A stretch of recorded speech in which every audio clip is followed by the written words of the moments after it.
Manoj and Jeba. Very good morning. Pradeep, Prerna, Balraj, Subhash, Hari, Rohit, Vijay, Dharmendra, Ashish, Ankesh, Kajal,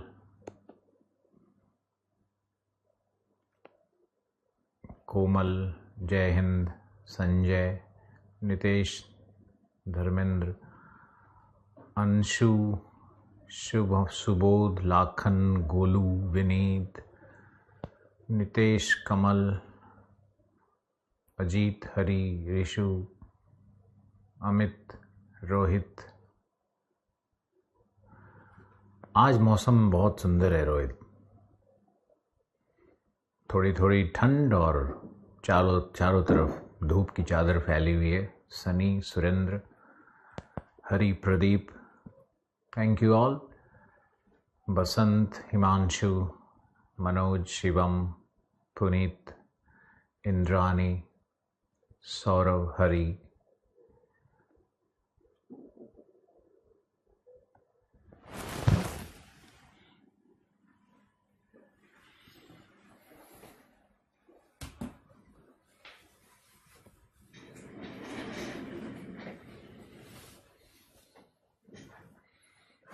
Jharkhand में गर्मी है। Okay,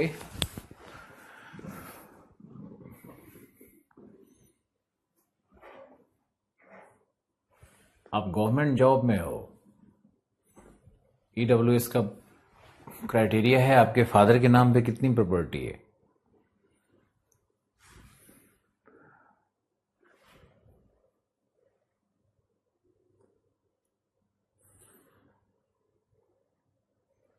दो classes चलेंगी।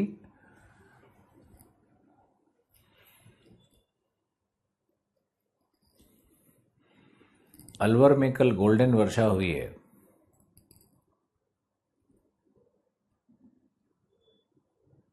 रोहतासगढ़ किले से प्रणाम स्वीकार करें दीपक।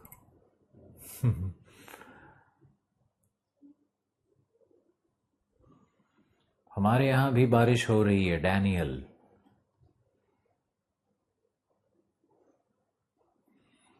Shiva, Rupesh, Pappu, Pradeep, Aditya, Saurabh, good morning.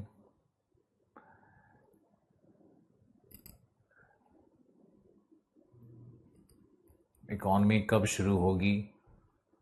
बस होने वाली है।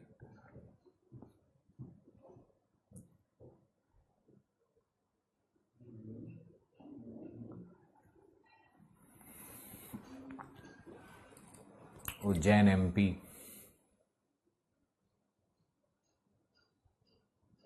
विकास ने बहुत सुंदर लाइन लिखी है। चलो ओके, थैंक यू। ये सुबह का अभिवादन का समय खत्म हो रहा है और अब आप लोग आइए विषय पर। पृथ्वी की आंतरिक संरचना पर हमने कल सियाल, सीमा, निफे की बात की और सियाल को ही क्रस्ट या भूपरपटी कहते हैं, मैंटल को सीमा और निफे को कोर। ये एक प्राचीन मतलब ये एक पुराना मत है, इसको अभिनव मत नहीं कहेंगे। तो आप लोगों को पढ़ना है अभिनव मत क्या है, सीमा क्या है। सीमा का कॉन्सेप्ट थोड़ा बदल गया विद टाइम, समय के साथ। बहुत डिटेल्स में तो नहीं पढ़ना है जीएस में, लेकिन कुछ जो आवश्यक तथ्य हैं और जो आवश्यक संकल्पनाएं हैं उनको सीखना होगा। वो सबके लिए अनिवार्य है। अब एक छोटी सी कहानी सुनाते हैं, ध्यान से सुनो। पृथ्वी प्रारंभिक काल में एक अग्नि वलय है या अग्नि पिंड है, सूर्य की तरह है। कालांतर में जब पृथ्वी ठंडा होने लगा तो आइंस्टीन के अनुसार एनर्जी मास में कन्वर्ट हो जाती है। तो ये जो मिट्टी का सतह भूपर्पटी देख रहे हो, ये सब है क्या? ये सब वही, जैसे उदाहरण लेते हैं, सूर्य है, सूर्य में आग है चारों तरफ, गैस, आग, प्लाज्मा, यही है ना सूर्य। सूर्य भी जब ठंडा हो जाएगा तब यह भी पृथ्वी की तरह ठोस हो जाएगा। अब जब पृथ्वी का ठोसीकरण हो रहा था, या उसको हम लोग कहते हैं घनीभूतीकरण। क्या कहते हैं? घनीभूतीकरण। तो जब पृथ्वी का घनीभूतीकरण हो रहा था या ठोसीकरण हो रहा था, तब पृथ्वी में मुख्य रूप से 3 संस्तर बने।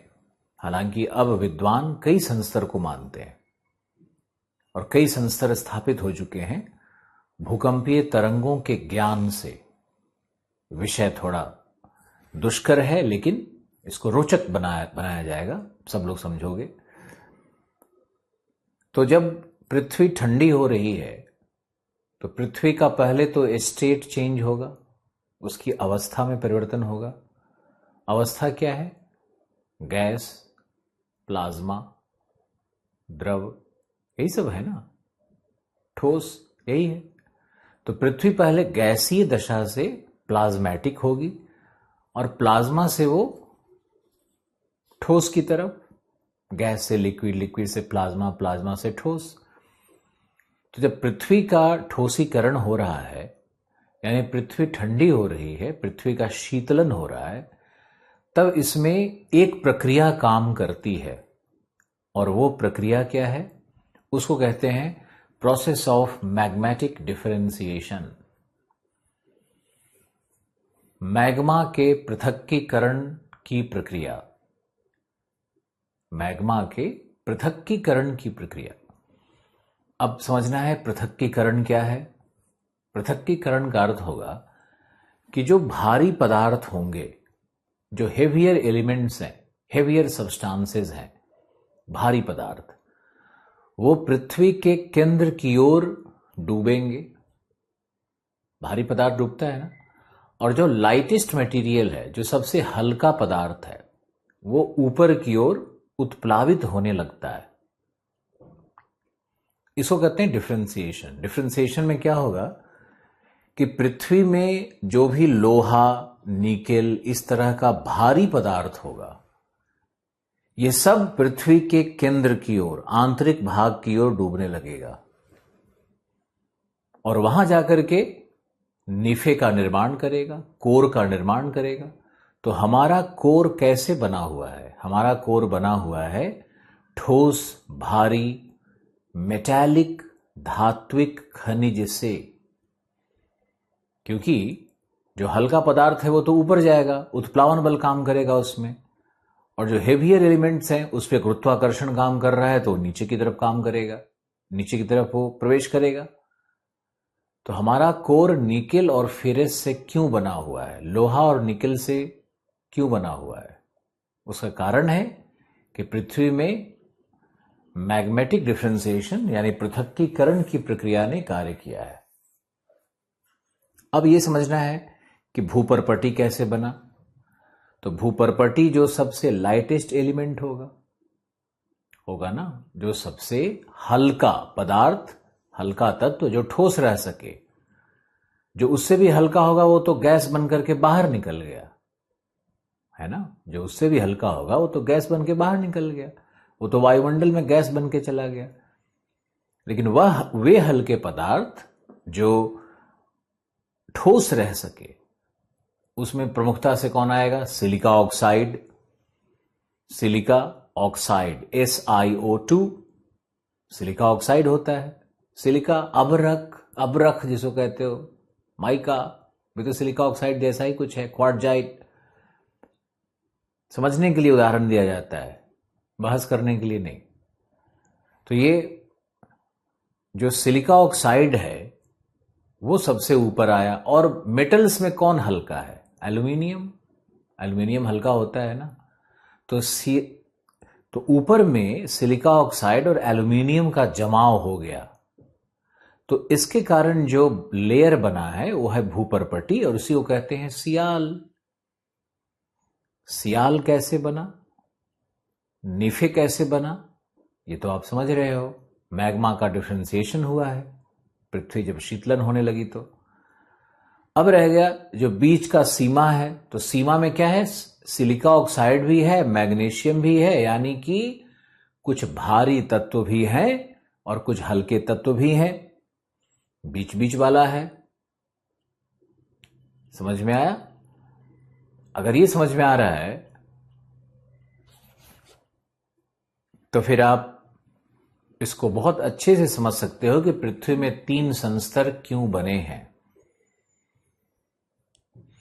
भूपर्पटी किससे बनी है? सिलिका ऑक्साइड एवं एल्यूमिनियम से। अभी बताओ, कोई अगर प्रश्न पूछे कि भूपर्पटी में सबसे महत्वपूर्ण तत्व कौन सा है, तो क्या उत्तर होगा? सिलिका, ऑक्सीजन, या एल्यूमिनियम, या आयरन, या मैग्नीशियम? बताओ क्या होगा?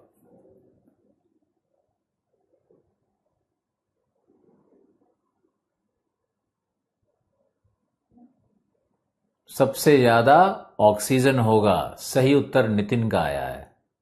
तुम लोग को थोड़ा भी अगर कॉमन सेंस होता, सिलिका गलत उत्तर है, एल्यूमिनियम भी गलत उत्तर है। सिलिका ऑक्साइड में सिलिका और ऑक्सीजन 2 है ना, तो ऑक्सीजन 2 है, O2, सिलिका ऑक्साइड O2। तो सियाल में सबसे अधिक मात्रा किसकी होगी? ऑक्सीजन की होगी, उसके बाद सिलिका की होगी। ऑक्सीजन लगभग 48-49% है, 49% है। सिलिका लगभग 36% के आसपास में है, कहीं 36 कहीं 37 ऐसा लिखा हुआ मिलेगा। तो सबसे ज्यादा सिलिका ऑक्साइड है, लेकिन सिलिका ऑक्साइड में भी ऑक्सीजन की मात्रा सबसे ज्यादा। SiO3 होता है, SiO3 होता है।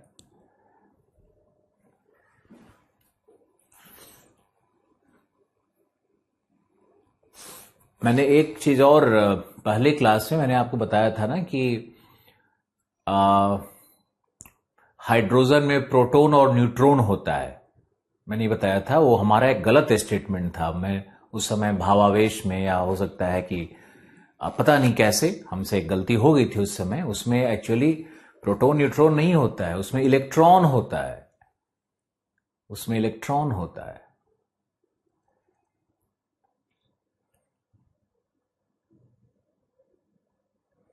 आशीष, तुम्हारा भी सही था, O2 आपने लिखा था, बिल्कुल सही। प्रोटॉन और इलेक्ट्रॉन होता है, उससे हाइड्रोजन बनता है। मैंने उस दिन आप लोगों को प्रोटॉन और न्यूट्रॉन लिख दिया था। तो एक होता है, ह्यूमन एरर होता है, बहुत बेसिक चीज है ये। आप लोग इसका करेक्शन कर लिए होंगे, या अभी करेक्शन कर लो कि इलेक्ट्रॉन और प्रोटॉन होता है। एक इलेक्ट्रॉन होता है हाइड्रोजन में।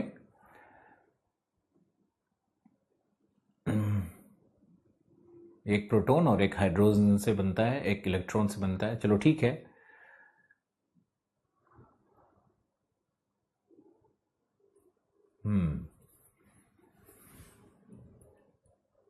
चलो कोई बात नहीं, हम चिंता नहीं करो। अपने हर क्लास को कहीं ना कहीं देखते हैं कि क्या उसमें कोई 1% कमी भी रह गई तो हम उसको पूरा कर देंगे। चलो, अब हमने आपको प्रोसेस ऑफ डिफरेंशिएशन समझाया। अब एक और प्रोसेस समझाते हैं, वो भी समझने वाली चीज है।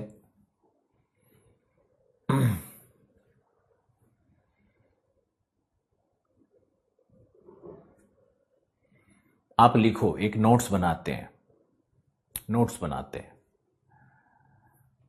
लिखो, पृथ्वी की आंतरिक संरचना, पृथ्वी की आंतरिक संरचना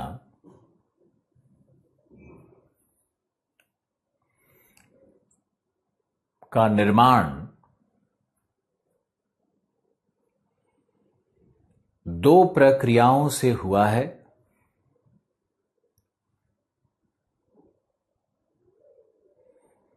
पहला,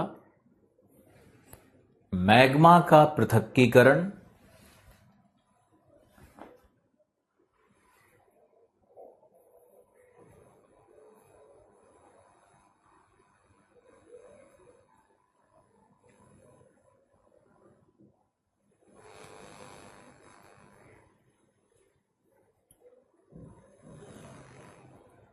मैग्मा का पृथक्कीकरण।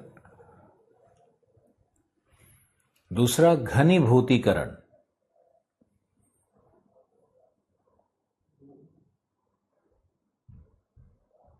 घनीभूतीकरण।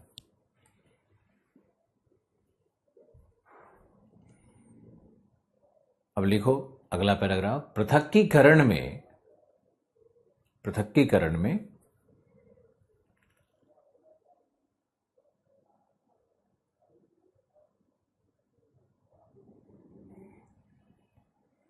भारी पदार्थ, थैंक यू नीरज, पृथक्कीकरण में भारी पदार्थ गुरुत्वाकर्षण के प्रभाव से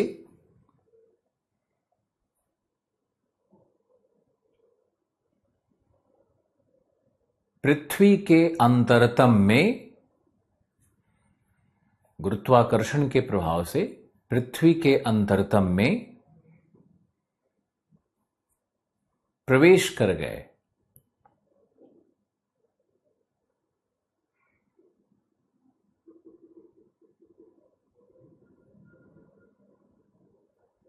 में प्रवेश कर गए,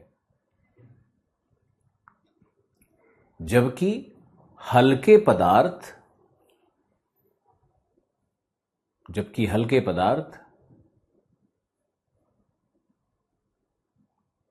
उत्प्लावन बल के कारण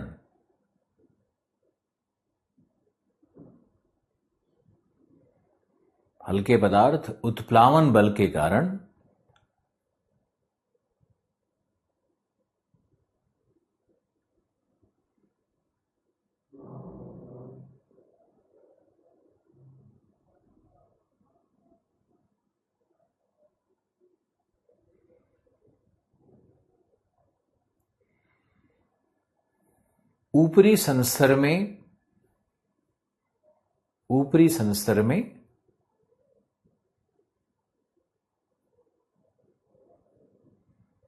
प्रवेश करते हैं।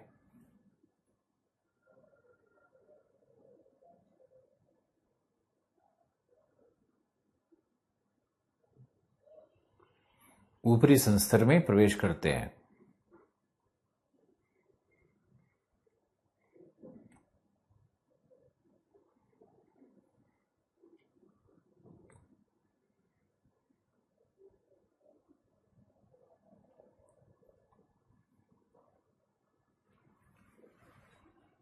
अंतरतम मतलब कोर, घनीभूतीकरण मतलब डेंसिटी स्ट्रेटिफिकेशन।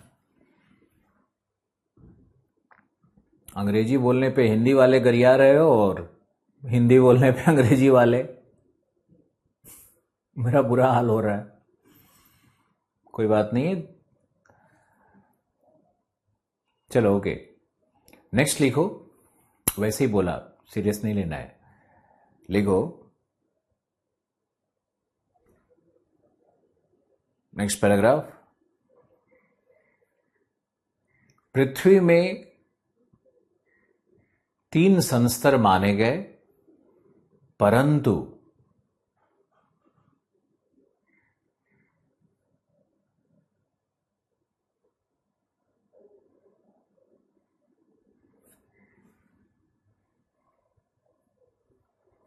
अभिनव मत के अनुसार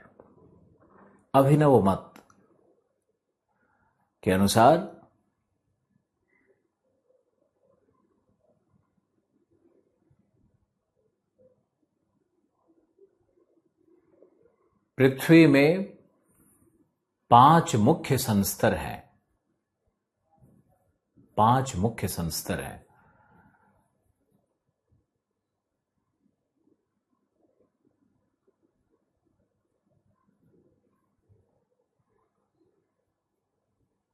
अब एक पूछ रहा है अभिनव मत क्या है। अरे नया मत।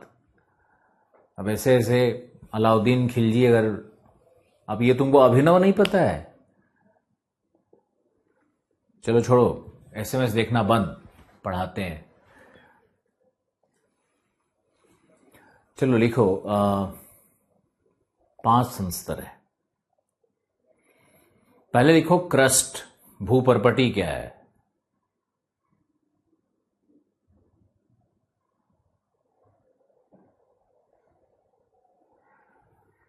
भूपर्पटी क्या है, लिखो। भूपर्पटी में 0 से 35 किलोमीटर मोटाई,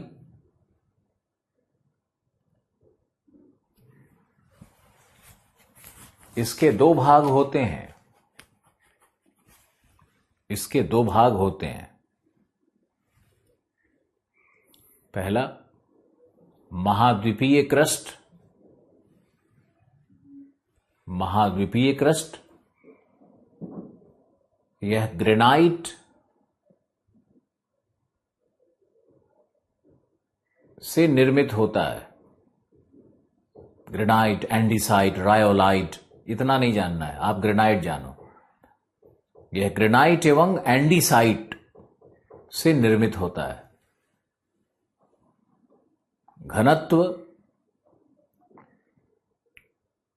2.67,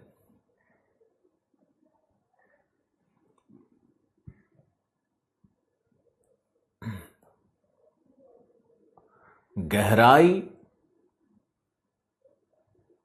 गहराई पर्वतों के नीचे अधिकतम,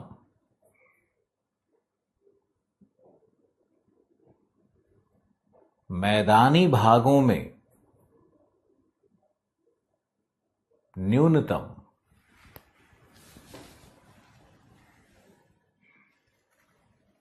मैदानी भागों में न्यूनतम।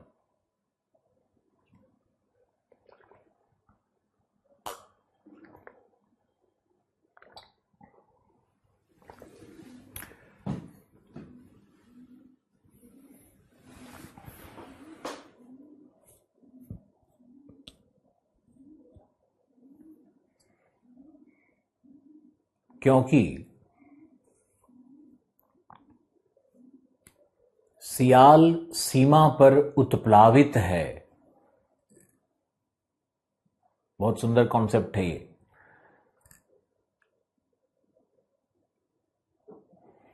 अब देखिए काजल जी का पागलपन देखिए।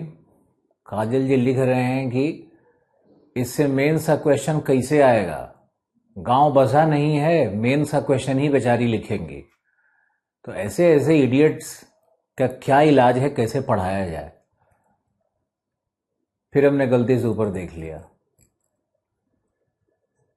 अभी विषय शुरू हुआ नहीं है, पहले इनको मेन सा क्वेश्चन बताइए।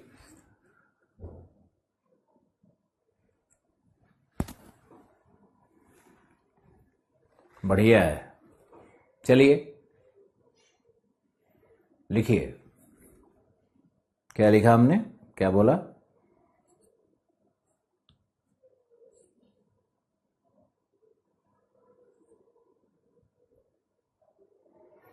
मेन सा क्वेश्चन कल तो सही लिखे हो, शादी से पहले बच्चे का ख्वाब, बिल्कुल सही लिखे हो विनीत।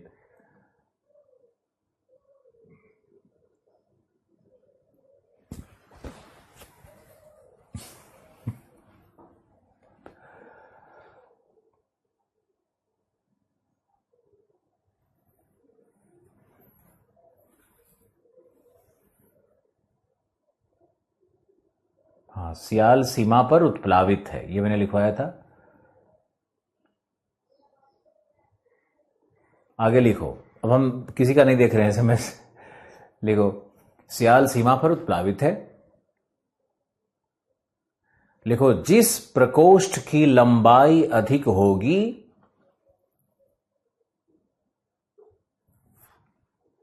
जिस प्रकोष्ठ की लंबाई अधिक होगी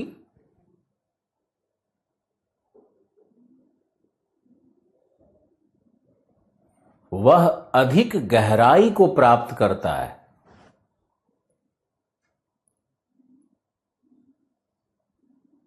वह अधिक गहराई को प्राप्त करता है।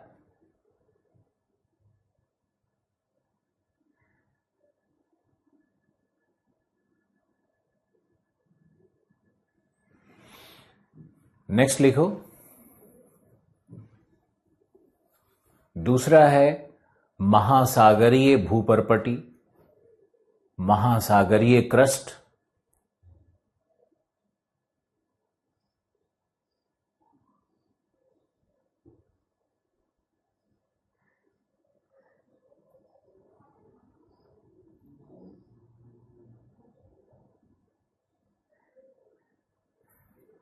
महासागरीय क्रस्ट लिखो। इसकी मोटाई 8 से 12 किलोमीटर होती है, कहीं कहीं 15। इसकी मोटाई 8 से 12 किलोमीटर होती है क्योंकि इसका घनत्व 3.0 है।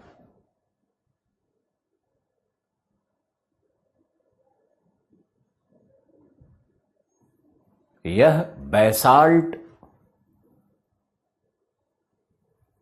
एवं गैब्रो से निर्मित है। गैब्रो, बैसाल्ट एवं गैब्रो से निर्मित है। लिखो नियम, जिसका घनत्व अधिक होगा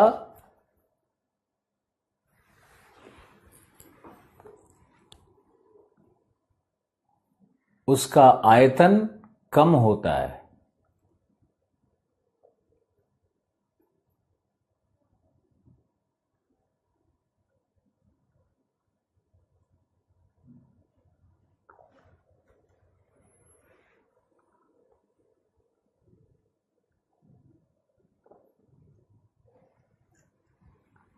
उसका आयतन कम होता है। महाद्वीपीय क्रस्ट ज्यादा मोटा है या महासागरीय क्रस्ट?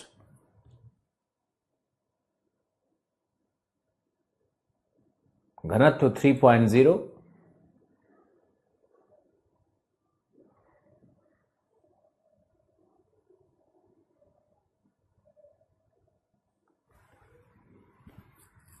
आगे लिखो। अब लिखो, इन दोनों क्रस्ट के मध्य, बिल्कुल सही, महाद्वीप सही है। लिखो, इन दोनों क्रस्ट के मध्य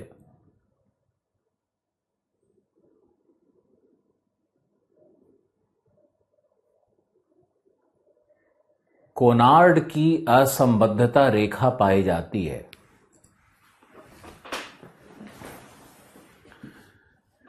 इन दोनों क्रस्ट के मध्य कोनार्ड की असंबद्धता रेखा पाई जाती है। पूरी बात को समझते हैं।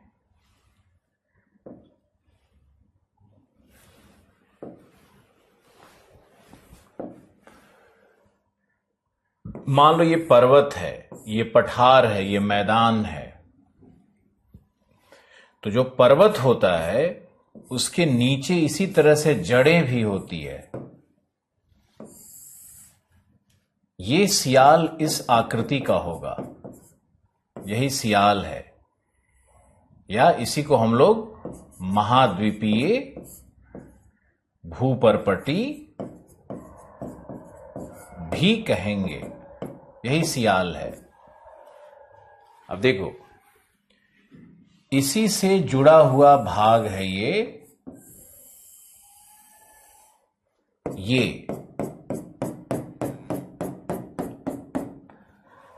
क्या है? ये है तुम्हारा महासागरीय, यह है महासागरीय भूपर्पटी। यह है तुम्हारा महासागरीय भूपर्पटी। ये बना है ग्रेनाइट का, और ये जो महासागरीय भूपर्पटी बना है ये बना है बैसाल्ट का। ये देखो बैसाल्ट का बना हुआ है। और यहां समुद्र का पानी, ये समुद्र है, ऐसा मान लेते हैं। तो तो यहां देखो ये समुद्र का पानी भरा हुआ है इस तरह से, और ये हमारा हो गया पूरा ये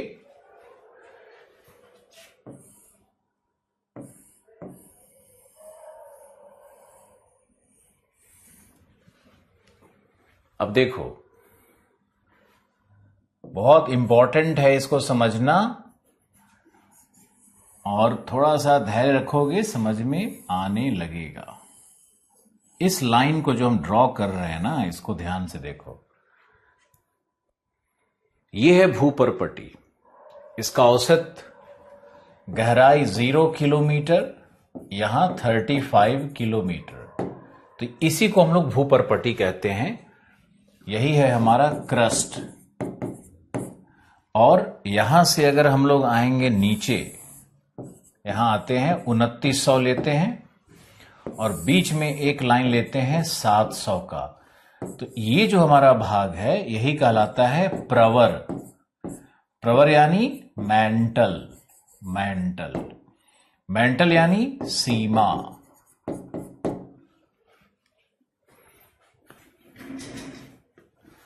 और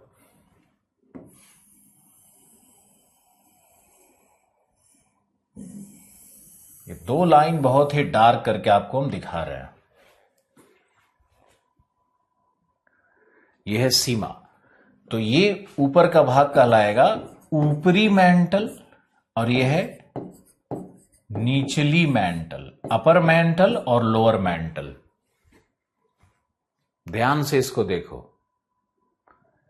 अब आपको हम शुरू से समझाते हैं, सब लोग ध्यान से।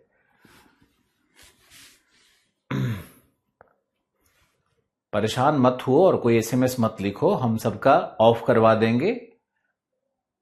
कुछ मत लिखो अभी। देखो एकदम सामान्य है। पृथ्वी के 3 भाग हैं, ऊपरी भाग क्रस्ट, बीच का मेंटल, नीचे का कोर। Crust, mental, core. चलते हैं क्रस्ट में। क्रस्ट के 2 भाग हो गए। पहला है महाद्वीपीय क्रस्ट जो ग्रेनाइट का बना हुआ है, दूसरा है महासागरीय क्रस्ट जो कि बेसाल्ट का बना हुआ है। अब महाद्वीपीय महासागरीय क्रस्ट में घनत्व का अंतर है। जिसका घनत्व कम होगा वो ज्यादा बड़ा दिखेगा, आयतन ज्यादा होगा। तो महाद्वीपीय क्रस्ट का घनत्व 2.6 है तो बड़ा दिखता है, आयतन बड़ा दिखेगा। महासागरीय भूपर्पटी का घनत्व 3.0 है तो क्या हो जाएगा, उसका साइज, मोटाई उसकी कम हो जाएगी। घनत्व ज्यादा है तो आयतन कम हो जाएगा। अब 2 क्रस्ट के 2 भाग हो गए। आपके समझ में आया कि नहीं आया? आया। अब देखिए दूसरा डिस्कशन पॉइंट। दूसरा डिस्कशन पॉइंट है कि जो महाद्वीप है उनकी गहराई ज्यादा होती है नीचे। जो महाद्वीप, जैसे मान लो कि तुम माउंट एवरेस्ट को देख रहे हो, तो माउंट एवरेस्ट जितना ऊपर होगा उससे बहुत ज्यादा नीचे रहता है। माउंट एवरेस्ट अगर ऊपर में 9 किलोमीटर है, 8,850 अगर है, तो नीचे में उससे भी ज्यादा गहराई को प्राप्त करेगा। एक उदाहरण से समझने का कोशिश करो। मान लो कि एक पानी का टैंक है। सब लोग मोबाइल में ध्यान से देखो, आंख गड़ा के। पानी का एक टैंक है।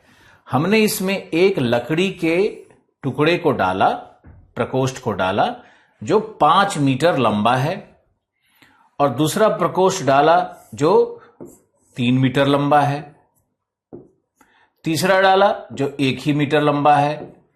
अभी बताओ इसमें से कौन सा टुकड़ा ज्यादा गहराई को प्राप्त करेगा, एक्स, वाई या जेड? बताओ। ये जो हमने आपको दिखाया इसमें क्या होगा? एक्स। बिल्कुल सही, वंडरफुल, वेरी गुड। जो टुकड़ा लंबा होगा वो ज्यादा गहराई को प्राप्त करेगा। तो एक फॉर्मूला है कि सियाल सीमा पर तैर रहा है, क्रस्ट मेंटल पे तैर रहा है, मेंटल में चट्टानें पिघली हुई हैं। तो हमारा जो महाद्वीप है ना, ये नीचे मेंटल के पिघले हुए चट्टानों पे तैर रहा है, ऐसा अनुमानित है। ये बताओ, हम लोग जब गहराई से नीचे जाएंगे तो तापमान बढ़ेगा या घटेगा?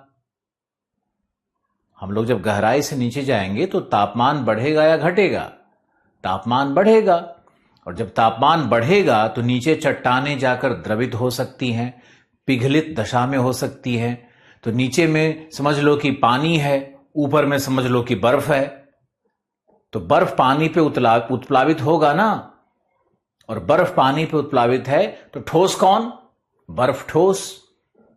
उसी तरह से हमारे महाद्वीप ठोस हैं, लेकिन उनका घनत्व कम है, और मेंटल के पिघले हुए चट्टानों पर या सीमा के पिघले हुए चट्टानों पर वो तैर रहे हैं या उत्प्लावित हैं, तैर भी रहे हैं और उत्प्लावित भी हैं। तो अगर उत्प्लावन बल यहां कार्य कर रहा है तो उत्प्लावन कैसे होता है? कोई भी चीज उत्प्लावित कैसे होती है? वो अपने भार के अनुरूप नीचे के द्रव को विस्थापित करेगी और एक निश्चित गहराई को प्राप्त करेगी। जैसे मान लो कि कोई हिमखंड है, बर्फ हिमखंड है, तो हिमखंड कैसे तैरती है? उसका 9 भाग नीचे डूबा रहता है और 1 भाग ऊपर दृश्य होता है। यही होता है ना। तो पर्वतों का अगर 9 किलोमीटर ऊपर दिख रहा है, 8 किलोमीटर अगर ऊपर दिख रहा है, तो इसका मतलब है कि 8 गुना 9 72 किलोमीटर नीचे भी होगा जड़ें उसकी, और होती भी हैं। ये उत्प्लावन बल सिद्धांत के अनुसार है। ये तुमको किसी एनसीईआरटी किसी बुक में नहीं मिलेगा, इसलिए बहुत ध्यान से सुनो। अगर समझ में आ रहा है, साथ दे रहे हो, सीख रहे हो, तो एक दिन कुछ कर जाओगे। ये बताओ कि उत्प्लावन बल के कारण हमने जो हिमखंड का उदाहरण लिया वो कितने लोगों को समझ में आया? एक बर्फ पानी में तैरता है ना, और जब बर्फ पानी में तैरता है तो उसका 9 भाग डूबा रहता है, 1 भाग ऊपर रहता है। उसी तरह से महाद्वीप अगर तैर रहे हैं तो उसका 9 भाग नीचे डूबा होगा और 1 भाग ऊपर दिख रहा है। तो जो भाग ऊपर दिख रहा है उसकी ऊंचाई अगर 8 किलोमीटर है तो उसके नीचे कितना डूबा होगा? 72 किलोमीटर डूबा होगा, ऐसा अनुमानित है। समझा?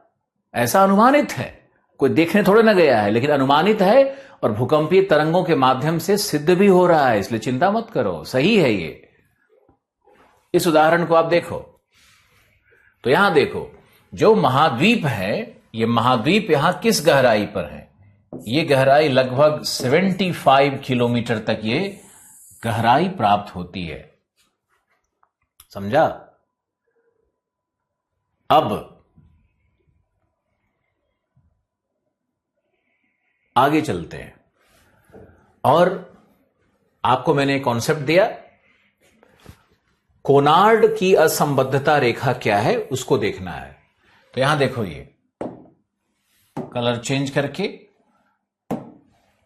ये देखिए, ये जो रेखा है ये कहलाता है कोनार्ड।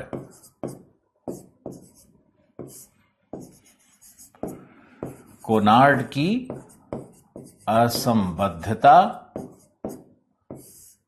असंबद्धता रेखा है ये। और ये जो लाइन यहां पर है, जहां पे ये जो रेड लाइन मैंने यहां पे ड्रॉ कर दिया, ये जो रेड लाइन मैंने यहां पर ड्रॉ कर दिया, ये क्या है हमारा? ये है मोहो की असंबद्धता रेखा। ये मोहो की असंबद्धता रेखा है। सब पूछता है एग्जाम में, सब पूछेगा आने वाले टाइम में। तो कोनार्ड की असंबद्धता रेखा किसके बीच में है? यह है महाद्वीपीय क्रस्ट और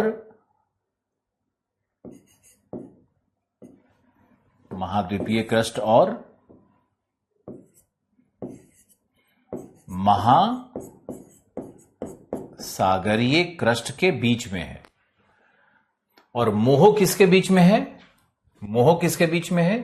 क्रस्ट और मेंटल के बीच में। अब आप लिखिए कि मोह की असंबद्धता रेखा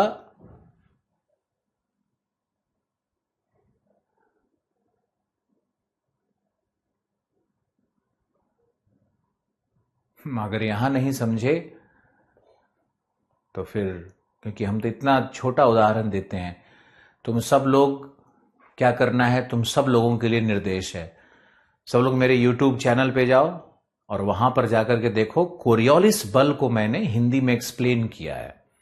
कोरियोलिस बल क्या है उसको पहले ही देख लो जाकर के, और उसको 2-3 बार देखोगे तो एकदम से ग्रैब कर लोगे। तुम जाकर के देखो कोरियोलिस बल क्या है, हमारे YouTube चैनल पे पड़ा हुआ है। ओके,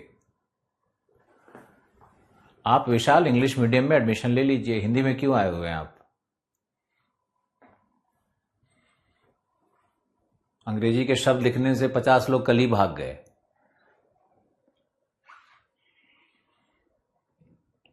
ओके, कोनार्ड की असंबद्धता रेखा किसके बीच में है? महाद्वीपीय भूपर्पटी, महासागरीय भूपर्पटी। अब लिखो, मोह की असंबद्धता रेखा है क्रस्ट एवं मेंटल के मध्य। क्रस्ट एवं मेंटल के मध्य है। यह था आपका क्रस्ट। अब आप लिखिए ऊपरी मेंटल, नहीं आप लिखिए मेंटल। लिखो, मेंटल की गहराई 35 से 2900 मानी गई है।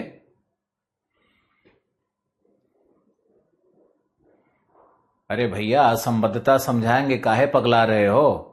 शांति से पढ़ काहे नहीं रहे हो? भूकंपीय तरंग पढ़ा दिया क्या? नहीं पढ़ाया ना, तो अभी कैसे असंबद्धता समझ जाओगे? पी वे पढ़ा दिया, एस वे पढ़ा दिया, क्या पढ़ा दिया? मुझे लग रहा है हम पागल के जमात के बीच खड़े हो गए हैं। या तुमको ट्रस्ट नहीं है कि आदमी सब पढ़ाएगा? दो में से एक ही चीज हो सकती है ना।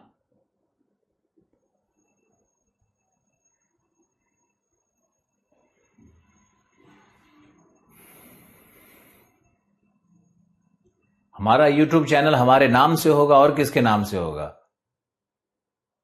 आलोक रंजन साइस करके सर्च करोगे, YouTube चैनल मिल जाएगा।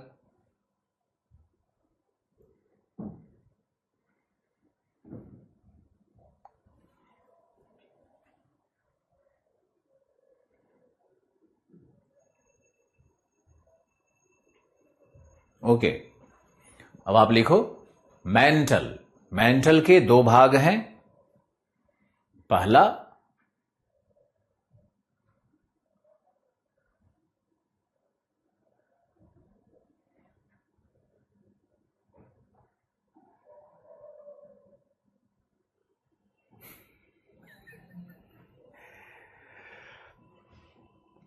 पहला है ऊपरी मेंटल, दूसरा है निचली मेंटल। ऊपरी मेंटल और निचली मेंटल सामने दिख भी रहा होगा। ये लाइन है, यही डिवीजन कर रहा है। यह है ऊपरी मेंटल, 35 से लेकर के 700 के मध्य। तो आप लिखिए 3500 से 700 के मध्य ऊपरी मेंटल है। मेंटल के 2 भाग हुए, ऊपरी और निचली। अब पहला लिखना है ऊपरी मेंटल, 35 से 700 किलोमीटर गहराई।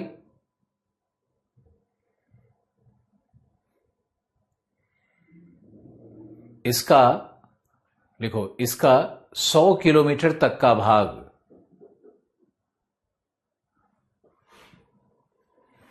एक पूछ रहे हैं कि मेंटल की गहराई कितनी है सर? इस अंधे को देखिए, इसको दिख ही नहीं रहा है। कल भी लिखवाया था, कल भी डायग्राम बनाया था।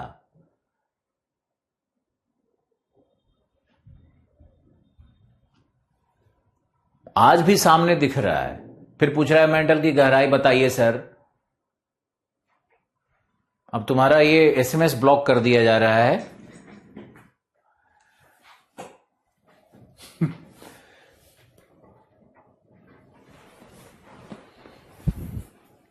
अब ब्लॉक कर दिया गया है। ओके, चलो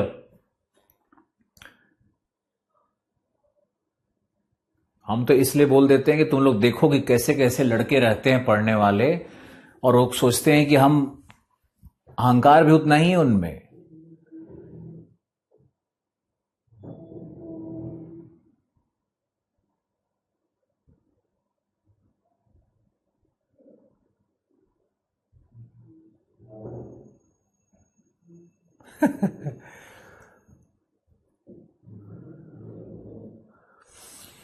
चलो लिखो, ऊपरी मेंटल का 100 किलोमीटर तक का भाग ठोस है। 100 किलोमीटर तक का भाग ठोस है।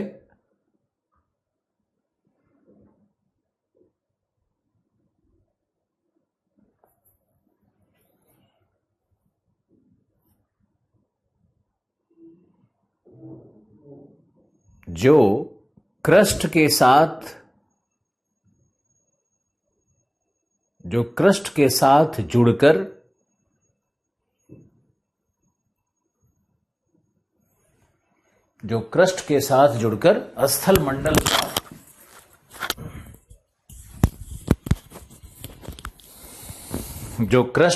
जुड़कर स्थल मंडल का निर्माण करता है।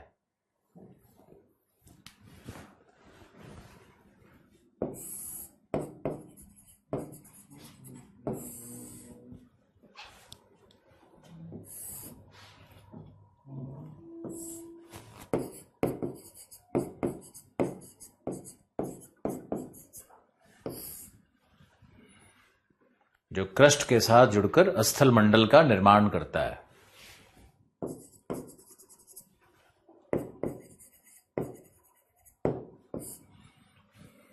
अब एक नया कॉन्सेप्ट सीखना है। बताओ, स्थल मंडल क्या है? लिखो, स्थल मंडल इज इक्वल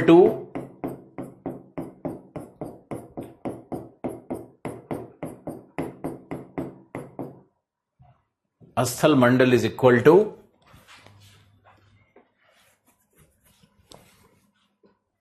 भूपर्पटी प्लस मेंटल का ऊपरी भाग, मेंटल का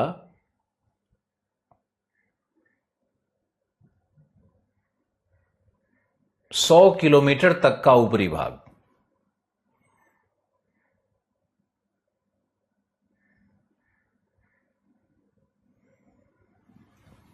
सौ किलोमीटर तक का ऊपरी भाग। स्थल मंडल क्या है? स्थल मंडल में क्या क्या आ गया? क्रस्ट भी आ गया प्लस अपर मोस्ट मेंटल भी आ गया। यानी 100 किलोमीटर से लेकर के ये 0 किलोमीटर तक ये जो भाग है ये स्थल मंडल कहलाता है।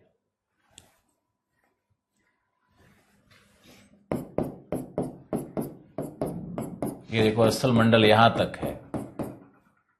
कुछ विद्वान स्थल मंडल को 75 तक ही मानते हैं, लेकिन 100 तक माना जाता है।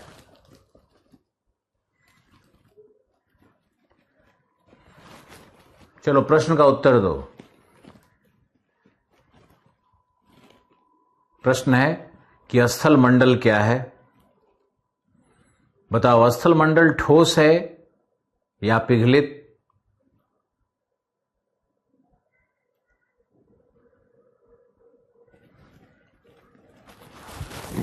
स्थल मंडल का इंग्लिश है लिथोस्फेयर।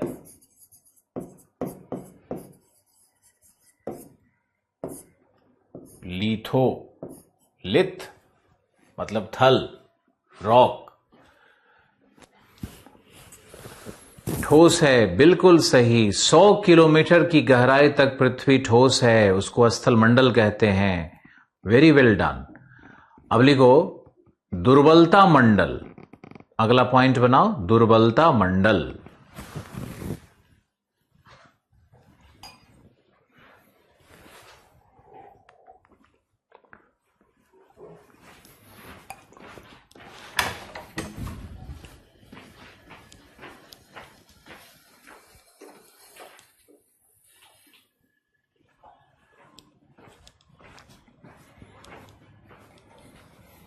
दुर्बलता मंडल क्या है? तो लिखो, ऊपरी मैंटल में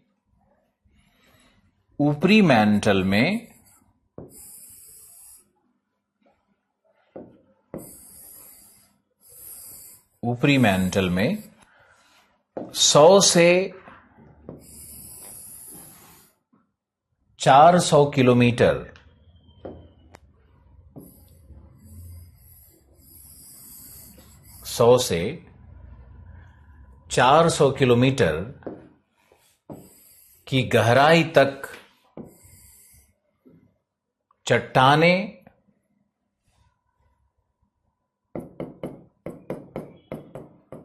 पिघलित दशा में हैं।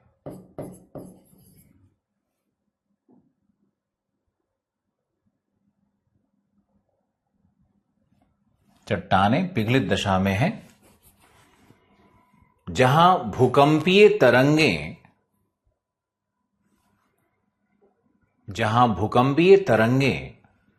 या भूकंपीय तरंगों की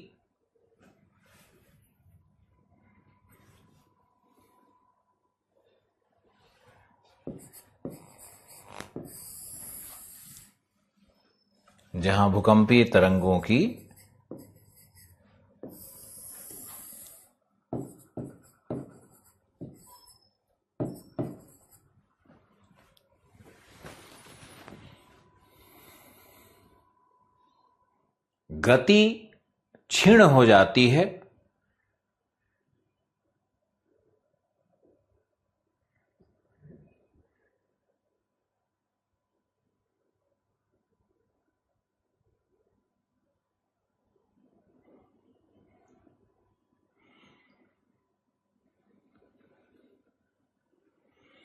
अतः इसे दुर्बलता मंडल कहते हैं।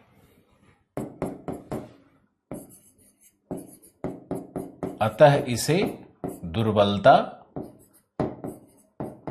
मंडल कहते हैं।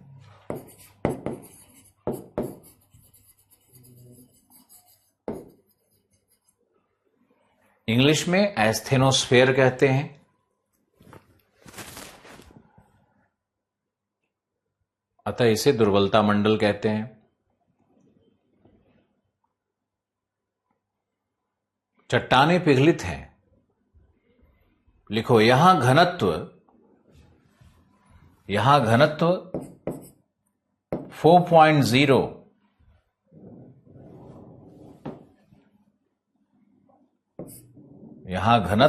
4.0 तापमान 1100 से 1900 डिग्री तक। तापमान 1100 से 1900 डिग्री तक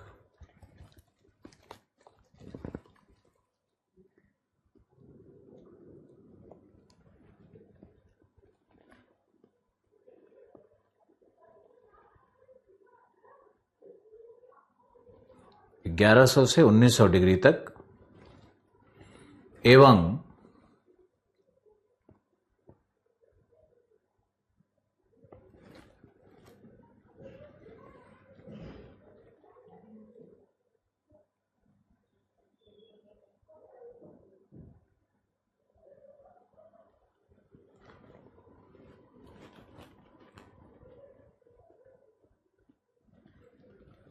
यह एक रेडियोधर्मी विस्फोट का क्षेत्र भी है।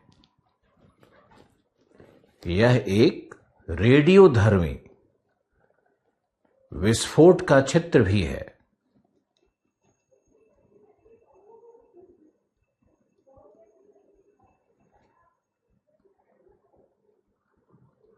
जो सर्वाधिक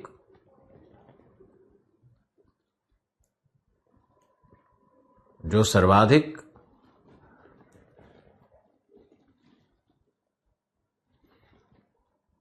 75 किलोमीटर की गहराई पर होता है।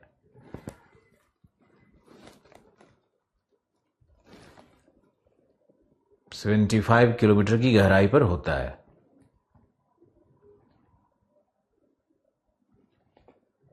अब प्रश्न है कि यहां चट्टानें क्यों पिघलित हैं? तो लिखो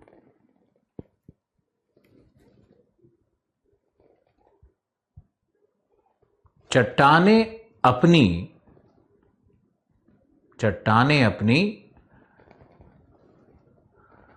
गलनांक को प्राप्त करती हैं क्योंकि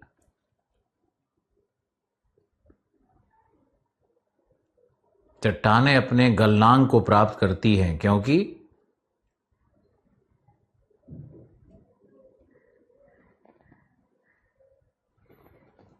तापमान उच्च है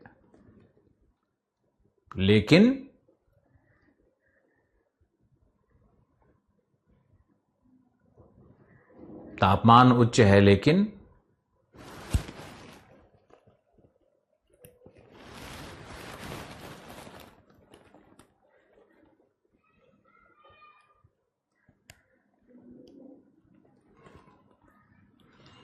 अध्यारोपित दाब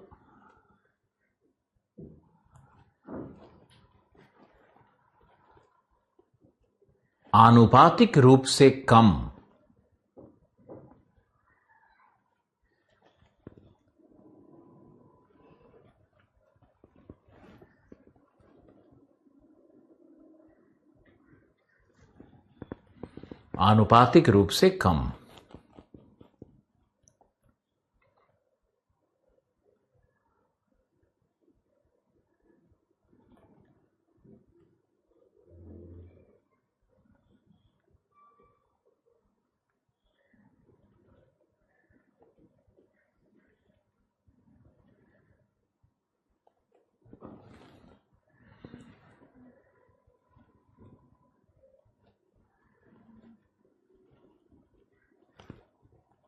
सब लोग लगा हुआ है दाब कम कैसे है, तो ये कैसे है। अरे गधों, लिखवाने दो मेरे बाप, उसके बाद हम समझाएंगे आप लोगों को। हद करके रखे हो।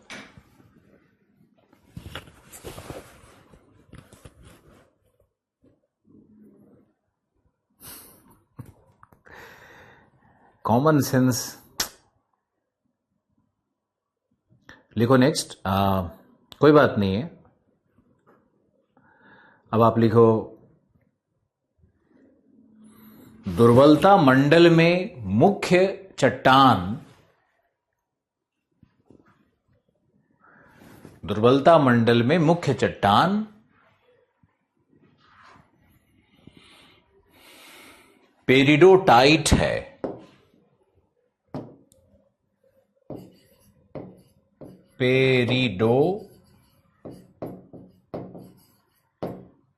पेरिडोटाइट है। दुर्बलता मंडल में मुख्य चट्टान पेरिडोटाइट है। याद रखना है इसको। अतः इसे पेरिडोटाइट संस्तर भी कहते हैं। अतः इसे पेरिडोटाइट संस्तर भी कहते हैं। पेरिडोटाइट संस्तर भी कहते हैं।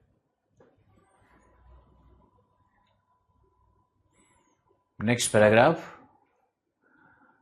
स्थल मंडल एवं दुर्बलता मंडल के मध्य, स्थल मंडल एवं दुर्बलता मंडल के मध्य, यानी जो ये लाइन है, जो ब्लू लाइन से हम दिखा रहे हैं, मध्य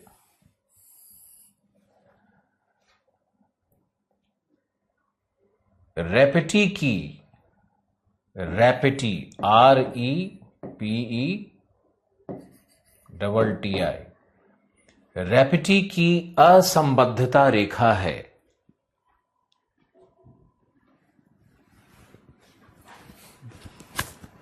हम गुस्सा नहीं होते हैं, मुझे तुम लोगों के कुछ लोगों पर क्या बोलूं।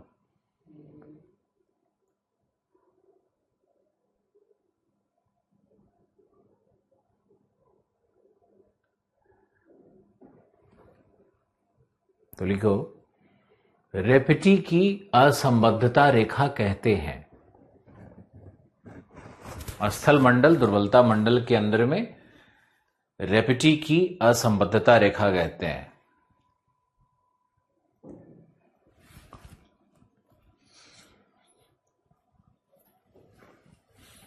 नेक्स्ट पैराग्राफ में आओ, और बहुत सुंदर इसका डिस्क्रिप्शन अभी करेंगे, लेकिन थोड़ा नीचे आते हैं, उसके बाद फिर से पूरा ऊपर से नीचे करेंगे, एकदम समझ में आएगा आपको। अब लिखो नेक्स्ट पैराग्राफ में, जो बहुत इंपॉर्टेंट है, लिखो दुर्बलता मंडल पर स्थल मंडल उत्प्लावित है। दुर्बलता मंडल पर स्थल मंडल उत्प्लावित है।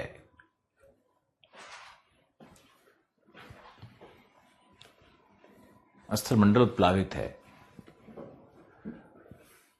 तथा अपने भार के समतुल्य, अपने भार के समतुल्य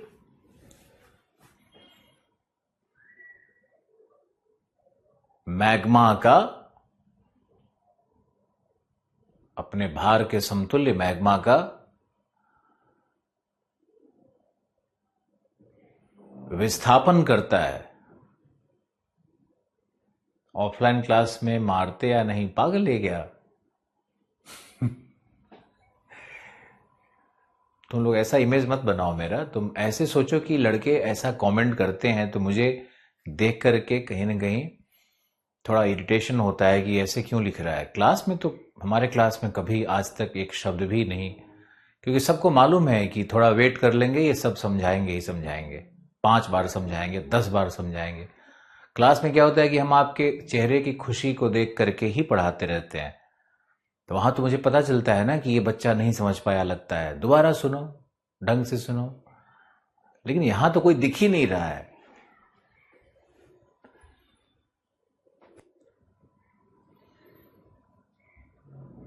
ओके,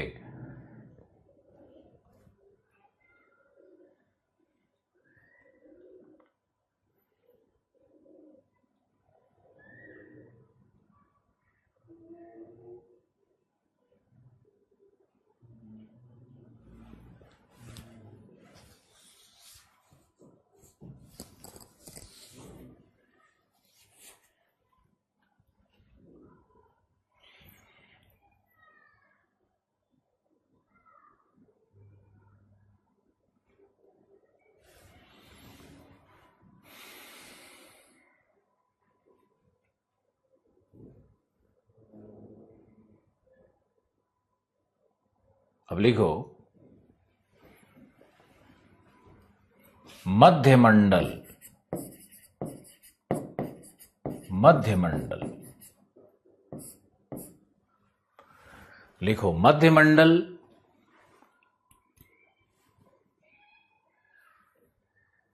इसको मैंने लिखा है ना कि दुर्बलता मंडल पर स्थल मंडल उत्प्लावित है तथा अपने भार के समतुल्य मैग्मा का विस्थापन करता है। बस, अब लिखना है मध्यमंडल।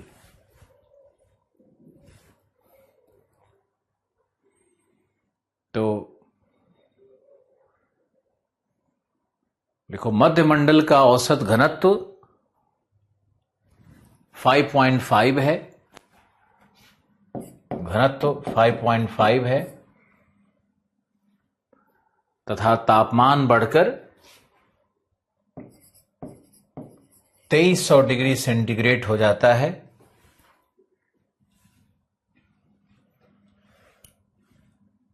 यहां चट्टानें अर्ध ठोस दशा में हैं। पहले लोग इसको ठोस मानते थे, अर्ध ठोस दशा में है।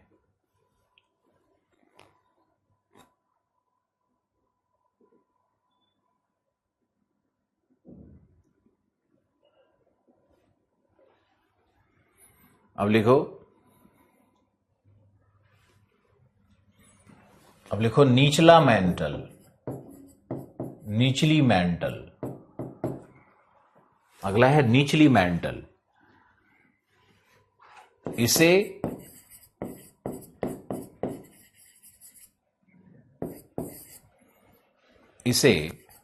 पायरोस्फीयर भी कहते हैं अथवा आग्नेय मंडल भी कहते हैं।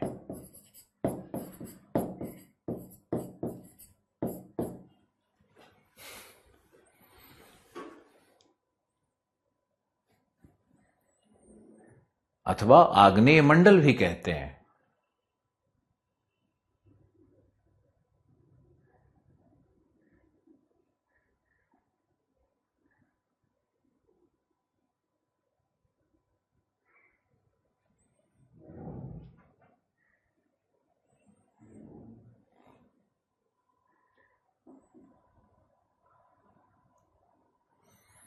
इसे आग्नेय मंडल कहते हैं।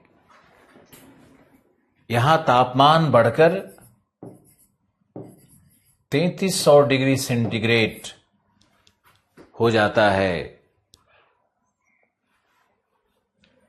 तथा घनत्व भी 8.5 घनत्व भी 8.5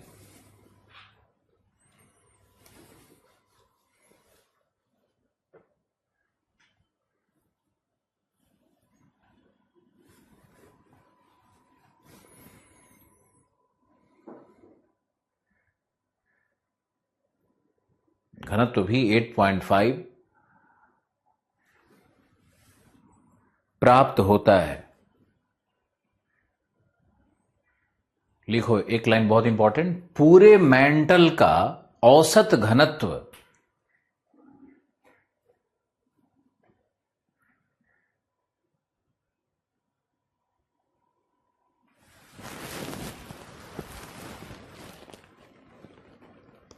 5.5 है।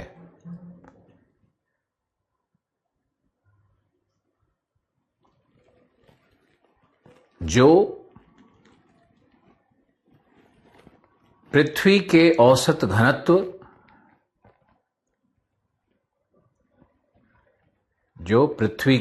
घनत्व के समतुल्य है।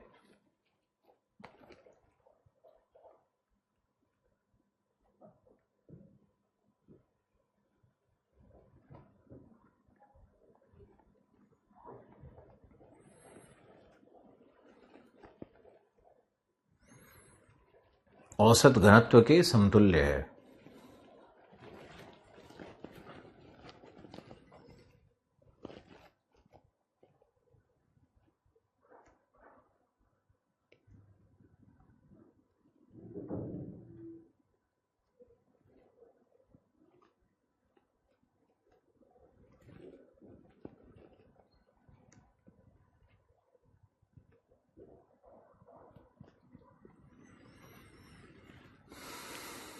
अब इसको ना एक लाइन और लिखना है। लिखो, ऊपरी एवं निचली मेंटल के मध्य जो असंबद्धता रेखा प्राप्त होती है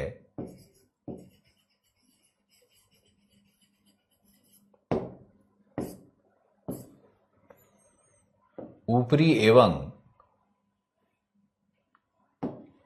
निचली मेंटल के मध्य जो असंबद्धता रेखा प्राप्त होती है उसे सैंग्विन, यहां लिखा है सैंग्विन, SANGUINE, उसे सैंग्विन की असंबद्धता रेखा कहते हैं। सैंग्विन की असंबद्धता रेखा कहते हैं।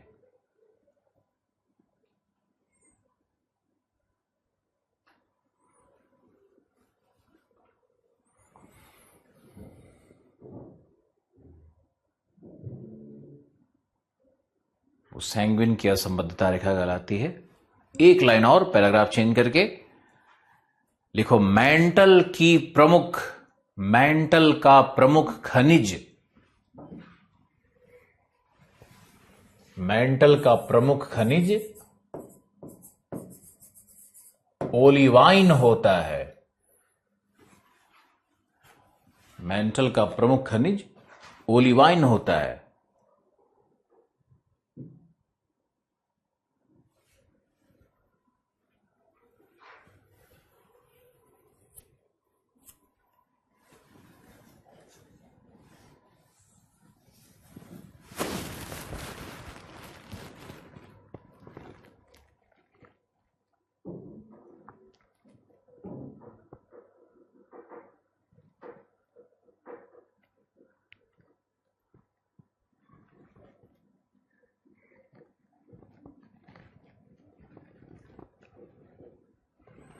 अतः मेंटल को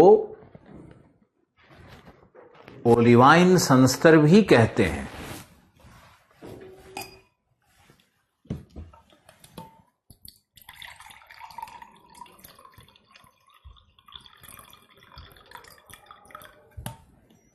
अतः मेंटल को ओलिवाइन संस्तर भी कहते हैं।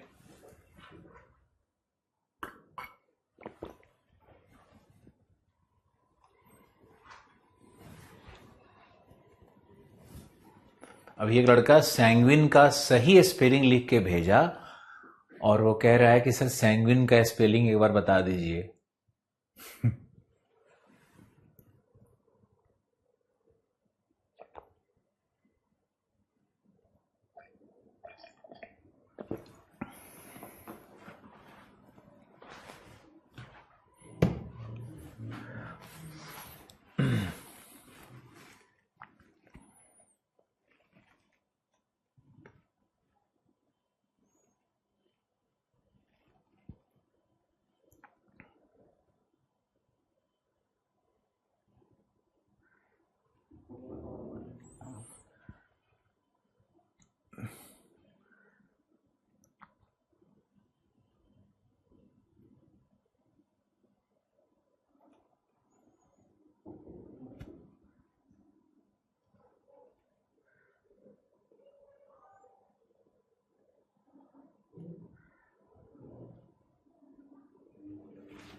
चलो ओके, अब देखो मैंने जितने भी संभावित फैक्ट्स थे सब लिखवा दिए। अब इस पूरे को एक बार अच्छे समझते हैं, ध्यान से सुनना तुम लोग।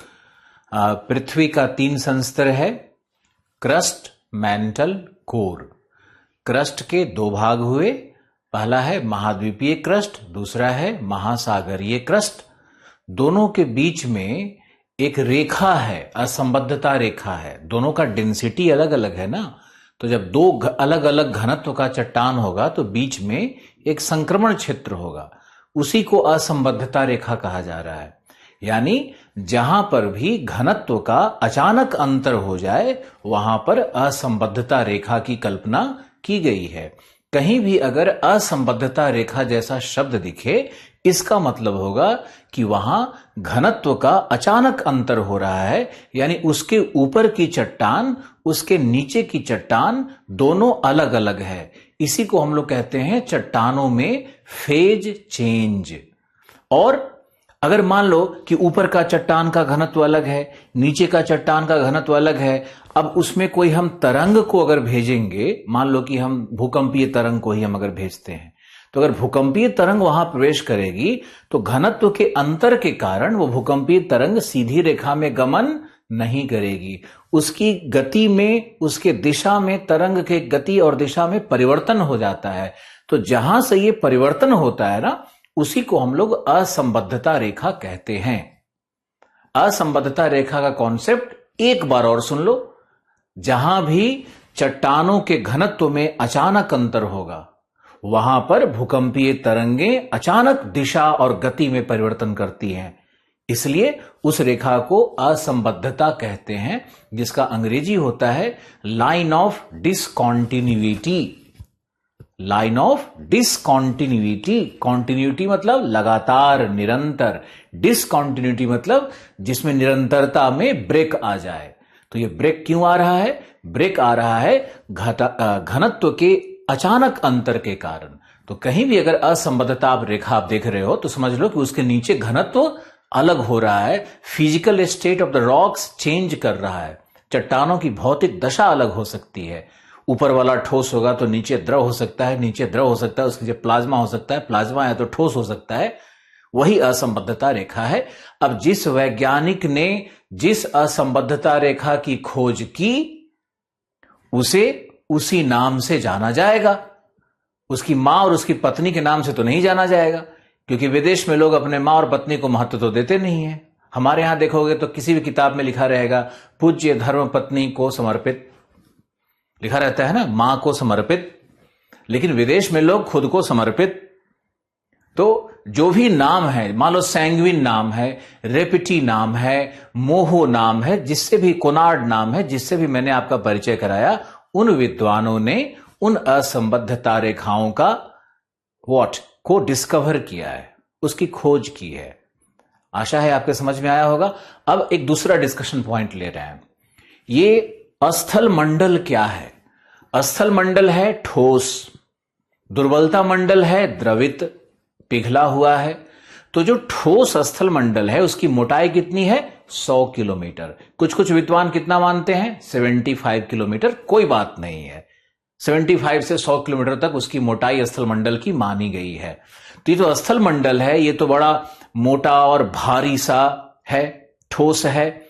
नीचे दुर्बलता मंडल है, वो 400 से 700 किलोमीटर तक है, यानी कि दुर्बलता मंडल की मोटाई कितनी हो गई? 300 किलोमीटर हो गई।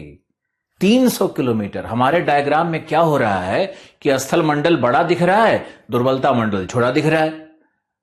तो इसको देख के नहीं समझना है, हमारा बोर्ड भी तो छोटा है, मुझे तो दिखाना पड़ रहा है, लेकिन सत्य क्या है कि दुर्बलता मंडल ज्यादा मोटा और गहरा है और अस्थल मंडल उसका तो 1/3 भी नहीं है ना। अगर 300 किलोमीटर हम गहराई मान लें दुर्बलता मंडल का, तो अस्थल मंडल कितना है? 75 किलोमीटर, यानी उसका 1/4 ही तो है बेचारा। यानी नीचे गहरा पानी है, उस पर अस्थल मंडल ठोस की तरह पड़ा हुआ है, ऐसे समझो। अब अस्थल मंडल उत्प्लावित भी है, संचरित भी है। तो इसका मतलब यह हो गया कि जो अस्थल मंडल है वो अपने भार के समतुल्य दुर्बलता मंडल के मैग्मा को या द्रवित चट्टानों को निश्चित रूप से विस्थापित करता होगा ना। कोई आदमी कैसे तैरता है? तुम तैरते हो तो क्या करते हो? पानी हटाते हो ना। अपने भार के समतुल्य लकड़ी तैर रही है तो कैसे तैरेगी? वो अपने भार के समतुल्य जल का विस्थापन करती है। तो वैसे ही दुर्बलता मंडल में निश्चित रूप से मैग्मा का विस्थापन हो रहा है, यानी क्षैतिज संचरण होगा। यानी मैग्मा जो दुर्बलता मंडल में है वह नियत नहीं है, दही की तरह जमा हुआ नहीं है, बल्कि संचरित है। याद रखना है इसको, संचरण है मैग्मा में दुर्बलता मंडल के। अब प्रश्न है कि दुर्बलता मंडल में मैग्मा क्यों बन गया? वहां चट्टानें पिघलित क्यों हैं? तो चट्टानों के पिघलित होने का एक कारण है, दो कारण बहुत महत्वपूर्ण है। पहला कारण है कि जो रेडियो एक्टिविज्म है वो 75-35 के लेयर में मिलती है। 75 देख रहे हो ना, अस्थल मंडल के अंदर में ना, जो सबसे अस्थल मंडल का नीचे का लेयर है उसमें रेडियो एक्टिविज्म है। अब रेडियो एक्टिव विस्फोट क्यों होता है? क्योंकि वहां रेडियो एक्टिव पदार्थ मिलते हैं। अब पदार्थ मिलते हैं, वहां पे तापमान, वहां का दाब बिल्कुल अनुकूलित है, तो उस ऑप्टिमम कंडीशन में रेडियो एक्टिविज्म कार्य करता है। हमने आपको बताया कि रेडियो एक्टिविज्म क्यों कार्य करता है वहां पर, क्योंकि वहां पर ऑप्टिमम, अनुकूलतम तापमान, अनुकूलतम दाब और रेडियो धर्मी पदार्थ भी मिलते हैं, इसलिए वहां पर रेडियो एक्टिविज्म है। अब रेडियो एक्टिविज्म से जो ताप निकल रहा है वो ताप ऊपर नहीं आएगा, ऊपर उतना नहीं आएगा, आएगा ऊपर भी, लेकिन ऊपर नहीं आएगा, क्योंकि ऊपर में सिलिका की मात्रा बढ़ रही है। समझने की कोशिश करो, ऊपर में सिलिका की मात्रा बढ़ रही है, और सिलिका किसी भी तापमान का बैड कंडक्टर या सेमी कंडक्टर होता है या नहीं। और नीचे की तरफ हम जाएंगे तो नीचे घनत्व भी बढ़ रहा है चट्टानों का, और नीचे लौह की मात्रा भी बढ़ती है, मेटल्स की मात्रा भी नीचे की ओर बढ़ती है, फेरोमैग्नीशिया की मात्रा नीचे बढ़ती है, फेरस और मैग्नीशियम की मात्रा नीचे की ओर बढ़ती है, ऊपर में सिलिका की मात्रा बढ़ती है। तो जो ताप का एक पेटी मिल रहा है, रेडियो एक्टिव लेयर मिल रहा है, उस रेडियो एक्टिव लेयर से जो हीट एनर्जी निकलेगा वो नीचे के लेयर को ज्यादा प्रभावित करता है। इसलिए दुर्बलता मंडल की चट्टानें पिघलित हैं, इसलिए वहां का तापमान औसत से ज्यादा अधिक हो जाता है। वहां पे तापमान होना चाहिए था 500 डिग्री, लेकिन हो जाता है 1900 डिग्री। तापमान इतना बढ़ गया, इसलिए वो पिघलित दशा में है। अब इस पर एक और सुनना है तुमको कि जहां भी तापमान उच्च होगा और अध्यारोपित दाब, जो ऊपर से भार है चट्टानों का, वो इतना अधिक नहीं है कि चट्टानों को सॉलिड रख सके। ऊपर का भार जो है ना वो इतना नहीं है जितना कि तापमान बढ़ जाता है। ऐसे समझो कि अगर तापमान ज्यादा है और ऊपर में भार ज्यादा हो गया तो चट्टानें अपने मेल्टिंग पॉइंट को नहीं प्राप्त करेंगी। समझ में आया? फिर से सुनो, यदि चट्टानों का तापमान बढ़ गया और ऊपर से अध्यारोपित भार और कई गुना बढ़ गया तो चट्टानें वहां पर मेल्ट नहीं करेंगी। लेकिन भार हम उतना ही रहने देते हैं और चट्टानों का तापमान ज्यादा बढ़ा देंगे तो चट्टानें क्या हो जाएंगी? मेल्टिंग पॉइंट को प्राप्त करेंगी और चट्टानें पिघल जाएंगी। तो हमने आपको दो कारण बताया दुर्बलता मंडल में चट्टानें पिघलित दशा में क्यों है। पहला है रेडियो एक्टिविज्म और दूसरा क्या है? दूसरा कारण है उसका कि वहां पर अध्यारोपित भार उतना नहीं है और तापमान उससे कई 100 डिग्री बढ़ जाता है तो चट्टानें अपने मेल्टिंग पॉइंट को प्राप्त करती हैं। अब अगर इतना कॉन्सेप्ट समझ में आ रहा हो आपको तो आपका आगे ज्योग्राफी बहुत शानदार होने वाला है। अब ये देखो कि ये जो स्थल मंडल है ये दुर्बलता मंडल पर उत्प्लावित है ना? तो यही स्थल मंडल जो दुर्बलता मंडल पर उत्प्लावित है, इसी स्थल मंडल का जब टुकड़ा हम लोग कर देंगे, छोटा छोटा टुकड़ा करेंगे तो इसी टुकड़े को हम क्या कहेंगे? प्लेट कहेंगे। और उसी से कौन सा सिद्धांत बनेगा? प्लेट टेक्टोनिक सिद्धांत बनेगा। तो हम लोग जो आज सीख रहे हैं ना, ये सीखने का लाभ मिलेगा हम लोगों को प्लेट टेक्टोनिक सिद्धांत के रूप में। और प्लेट टेक्टोनिक पे तो सीधे प्रश्न आता है ना? महाद्वीपीय विस्थापन सिद्धांत सीखेंगे कि महाद्वीप का विस्थापन कैसे होता है। तो मैंने आपको क्या बताया कि जो महाद्वीप हैं वो सियाल हैं और सियाल सीमा पर तैरता है, वो भी उस पर फिसलता है, तैरता है। तो महाद्वीप भी खिसक रहे हैं। और हमने आपको वो दिखाया ना कि जो सबसे लंबा लकड़ी का टुकड़ा होगा और ज्यादा गहराई को पानी में प्राप्त करेगा, पर्वत की जड़ें होती है। ये सारे कॉन्सेप्ट जो आपको आज हम बता रहे हैं ये आपको अपने अंदर में बिठाना होगा। और जब तक ये आपके समझ में नहीं आएगा तब तक आगे ज्योग्राफी नहीं बढ़ सकती है। और जो आपको चाहिए कि आप इस वीडियो को, इस एक्सप्लेनेशन को 1-2 बार और देखें और अपने नोट्स को बार बार पढ़ें। बिल्कुल अच्छे से समझ में आ रहा है? Thank you. कहीं समझ में नहीं आएगा, मैंने यार पूरी जिंदगी इंग्लिश ऑथर्स के उन महान किताबों, महान पेपर्स, मेरा ज्योग्राफी बैकग्राउंड भी है, तो हमने सब दिन तो यूनाइटेड स्टेट्स और कहां कहां किसी यूनिवर्सिटी के पेपर्स उससे रिसर्च कर करके आपके लिए ज्योग्राफी परोसा। 2005-7 के पहले कौन जानता था ज्योग्राफी को? कितने रिजल्ट्स आते थे ज्योग्राफी में? अब तो हमारे नोट्स पढ़ पढ़ के बहुत लोग पढ़ा रहे हैं कूद कूद के, ये मुझे मालूम है। अच्छा है ना, पढ़ाएं जितनी ज्योग्राफी लेकिन पहले वो पढ़े तो ढंग से थोड़ा। और ये एक बहुत आवश्यक चीज है। अब तुम्हारे लिए इसी बात को हम लागू करते हैं कि तुम ढंग से पढ़ो, तुम्हारा उद्देश्य सफल हो जाए। तुम्हारे पास कोई प्रश्न आए भौतिक भूगोल का तो तुम न हिलो, सामने वाला प्रोफेसर हिल जाए तो हिल जाए, तुम न हिलो। वो तभी संभव है जब बहुत कंसंट्रेशन से पढ़ोगे और कमेंटबाजी बंद करोगे। क्योंकि हम तो इमोशनल आदमी हैं, हमारी ऊर्जा तो हमारी भावना है और कुछ है ही नहीं। तो आप इसको सीखो।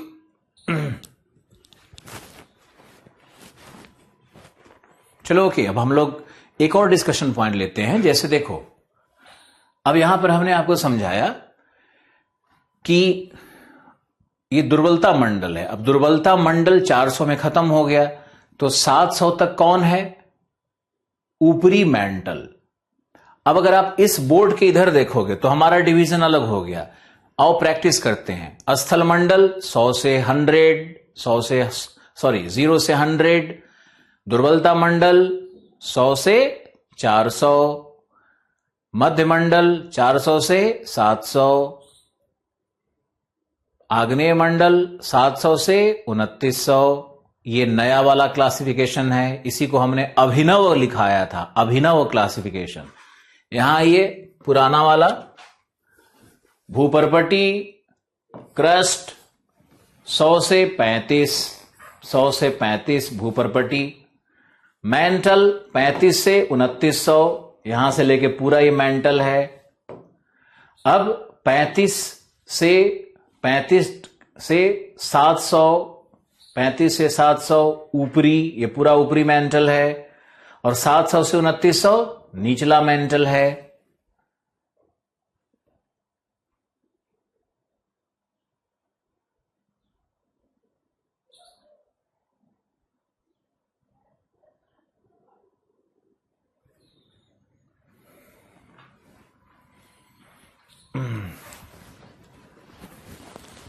अब अर्चना ने डरते डरते लिखा कि सर गुस्सा मत करिएगा, मैंने बताया था कि जो रेडियो एक्टिविज्म है ना वो 75-35 के बीच में एक पट्टी है, उसमें रेडियो एक्टिविज्म है, लेकिन उस पट्टी के ऊपर में सिलिका ज्यादा है जो कि थर्मल कंडक्टर नहीं है ना सिलिका।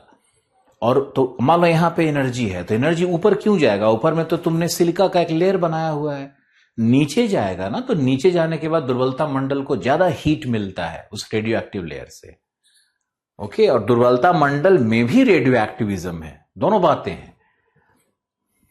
चलो यहां पहुंच गए, अब हम लोग चलते हैं कोर की ओर। कोर,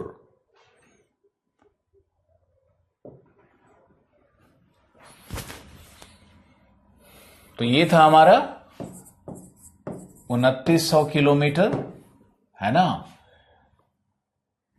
इसके ऊपर क्या था हमारा 700 किलोमीटर, इसके ऊपर क्या था हमारा 35 किलोमीटर।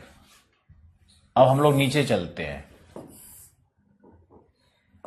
ये क्या था हमारा मेंटल, अब ये क्या है हमारा कोर, या इसी को कहते हैं अंतरतम, ये अंतरतम है।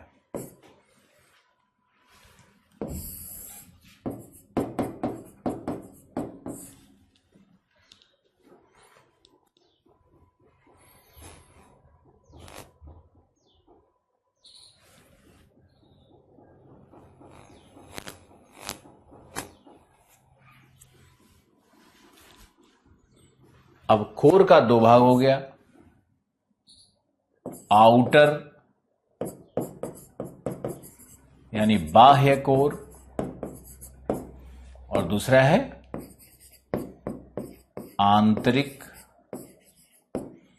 यानी inner. Outer core, inner core, दो भाग हो गया।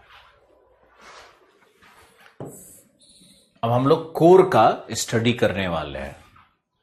तो असंबद्धता रेखा हमने आपको समझा दिया है, तो यह है हमारा गुटेनबर्ग का असंबद्धता रेखा, इसी को ओल्डहैम भी कहते हैं, दोनों नाम से जाना जाता है ये, और ये कहलाता है लेहमैन। लेहमैन की असंबद्धता रेखा है, और नीचे हमारा ये है 6371। अब ये कोर की संरचना और कोर पे हम लोग वर्णन करेंगे, तो आप लिखिए कोर।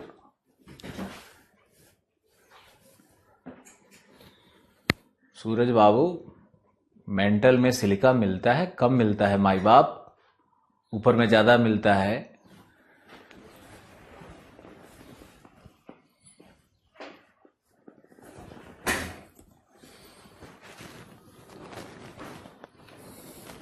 आज आप तो लोगों ने हमारा YouTube चैनल पे वो देखा, हम हरियाणा के एक गांव, सॉरी कैराना, वेस्टर्न यूपी के एक गांव में गए हुए थे, और भारत की एक बहुत महान कम्युनिटी जाट जिसको कहते हैं लोग, जाटों के गांव में गए हुए थे, और पूरे खाप की भीड़ और स्वादिष्ट व्यंजन, और उनके घर भी गए थे, उनकी माता जी, सब लोगों से मिले, बहुत बहुत प्यार, बहुत अच्छा लगा।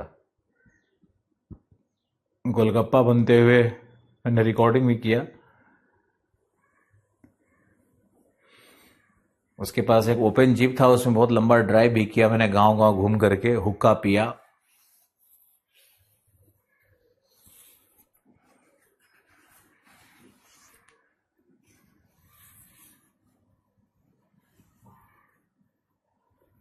ओके, अब लिखो कोर क्या है। पहले लिखो बाह्य कोर। बाह्य कोर 2900 से 5155,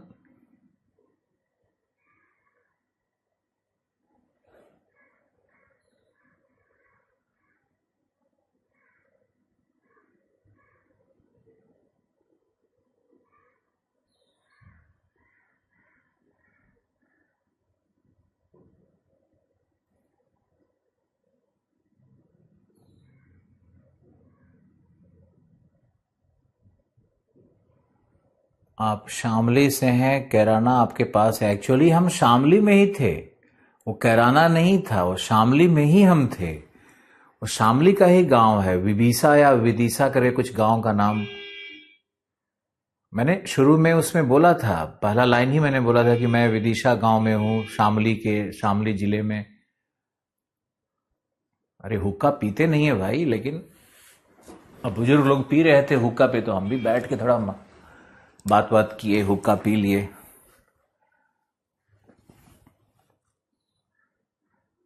हाँ, हुक्का पीने के बाद जबरदस्त खांसी आई और उसके बाद वीडियो कट कर दिया गया।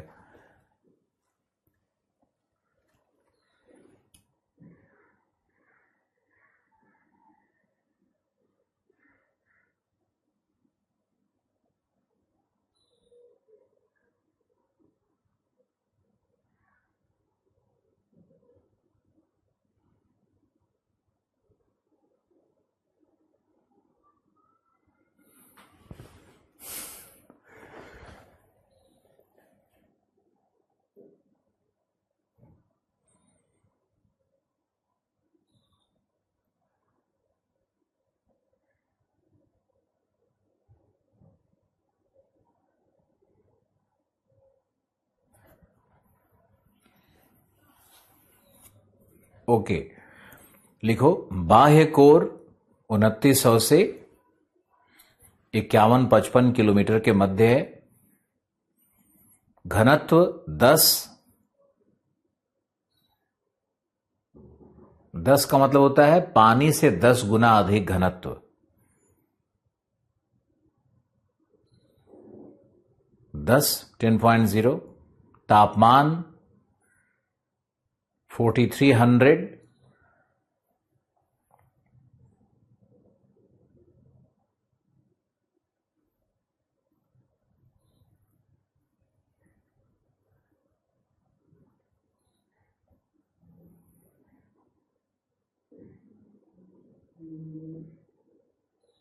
अरे हम हुक्का नहीं पीते हैं भाई, वैसे ही जिंदगी में पहली बार, दूसरी बार, एक बार और हरियाणा में एक बार ट्राई किया था, एक बार यहाँ कुछ नहीं पीते हुए थे हम।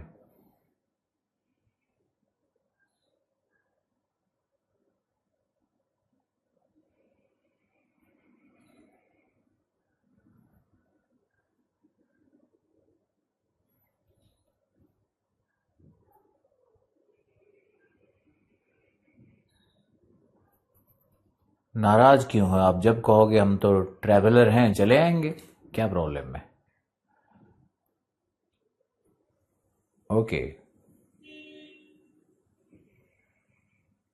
आसिफ पूछ रहे हैं सर आप वेजिटेरियन हैं? लगता है तुम चिकन बनाने वाले हो क्या?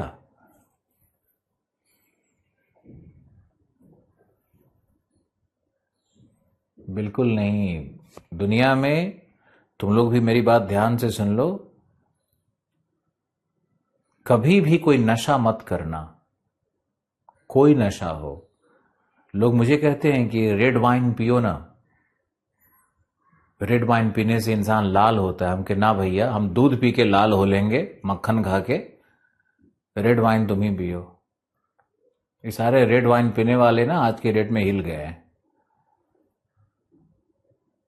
सब 20 साल की उम्र से पीना शुरू कर दिया था ना, 17 साल से पी रहा था, 16-17 साल से सब दारू पी रहा था हमारा दोस्त। 10-15 साल में हिल गया पूरा।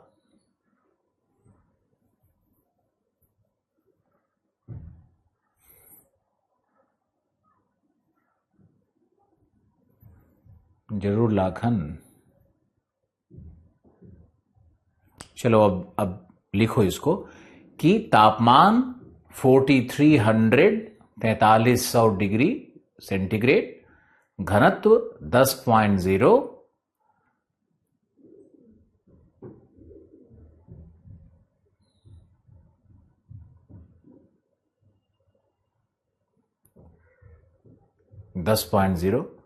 लिखो। यह भी, यहां भी चट्टानें द्रवित है।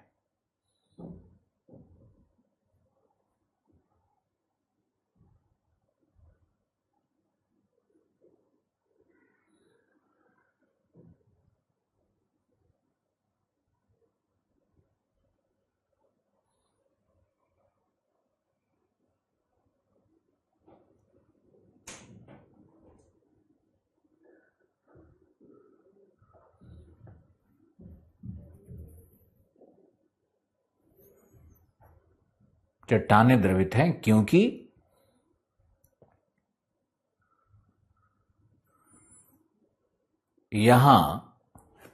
यह पृथ्वी का हीट इंजन है।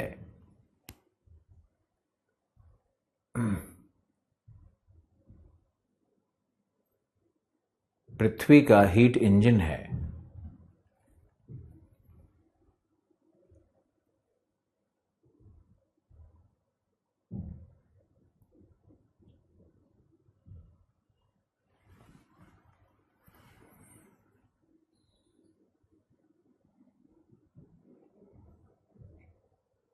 तथा यहां अंतर आणविक ऊर्जा मुक्त हो रही है। मैंने समझाया था, यहां अंतर आणविक ऊर्जा मुक्त हो रही है।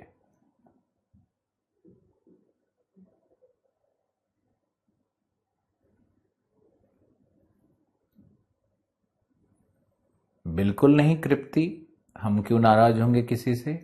हम अपने जीवन में किसी से नाराज नहीं होते हैं।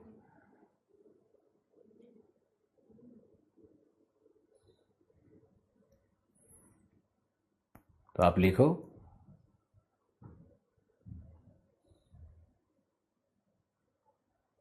अंतर आणविक ऊर्जा मुक्त होती है तथा यहां संलयन एवं विखंडन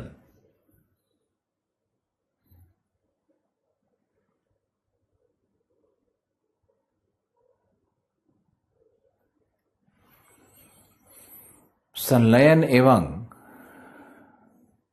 हितेंद्र, रोहित बिल्कुल एंग्री नहीं होते हैं, बट मुझे सामने वाले इस तरह से लिखने लगते हैं तो कई बार हम इरिटेट हो जाते हैं।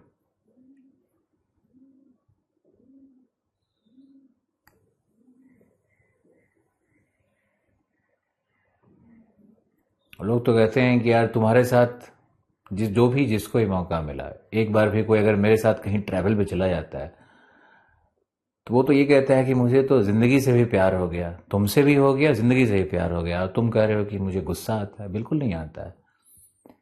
थोड़ा बोलने का अंदाज इस तरह का है, शायद खड़ूस हैं, यह मानते हैं हम थोड़े खड़ूस हैं, सामने टोक देते हैं या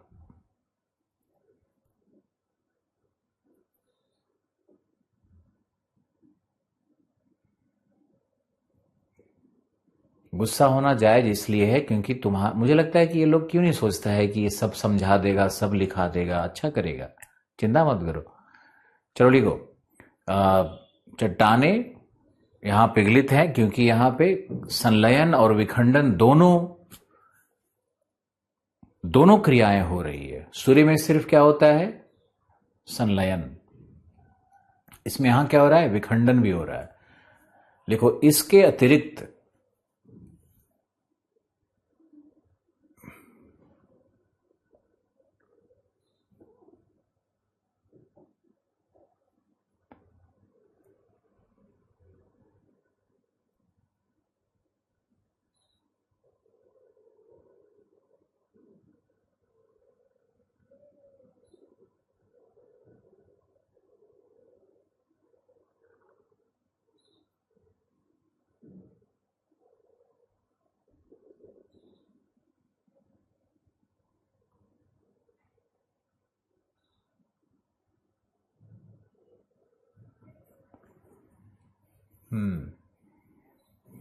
इसके अतिरिक्त यहां रेडियोधर्मी विस्फोट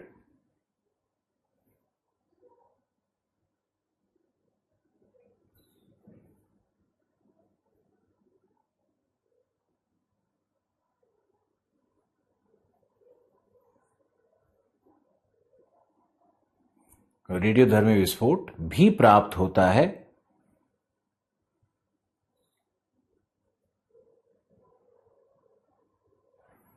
तापमान उच्च एवं अध्यारोपित दाब कम होने के कारण,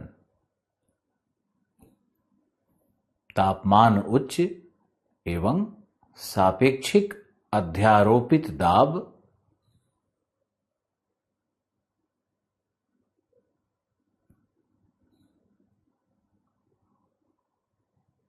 सापेक्षिक अध्यारोपित दाब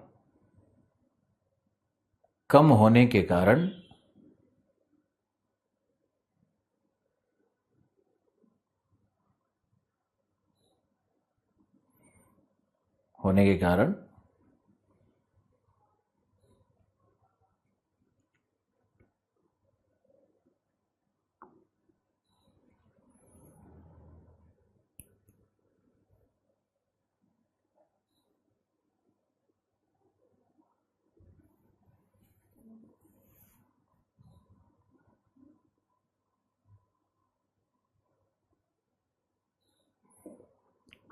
चट्टानें पिघलित हैं,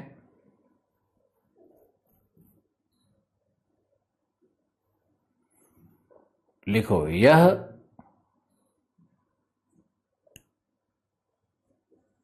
नहीं, हाँ या यह नहीं, यह नहीं, यहां डायनेमो इफेक्ट के कारण। अब बस पूछने मत लगना डायनेमो इफेक्ट क्या है, समय के साथ बताएंगे ना आपको। तो आप लिखो यह डायनेमो इफेक्ट के कारण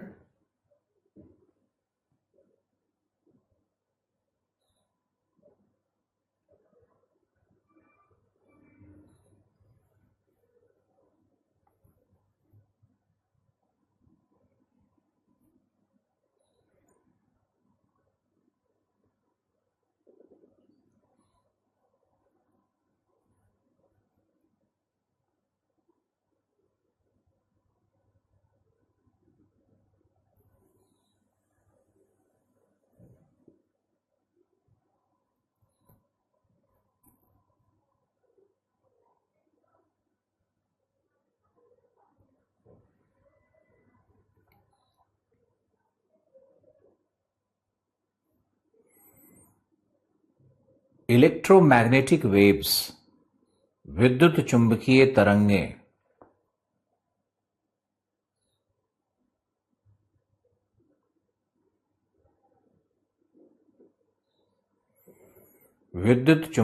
तरंगें उत्पन्न होती है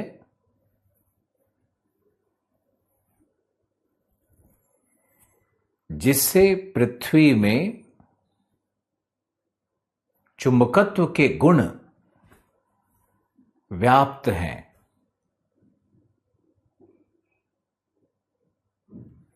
चुंबकत्व के गुण व्याप्त हैं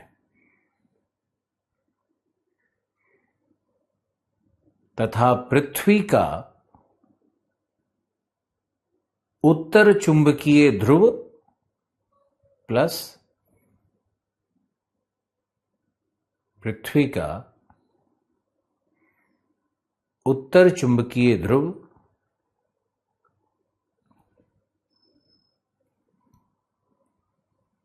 दक्षिणी ध्रुव के पास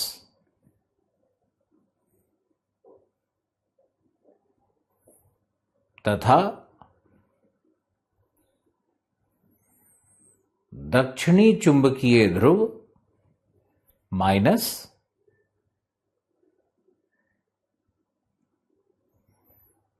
उत्तरी ध्रुव के पास है। उत्तरी ध्रुव के पास है।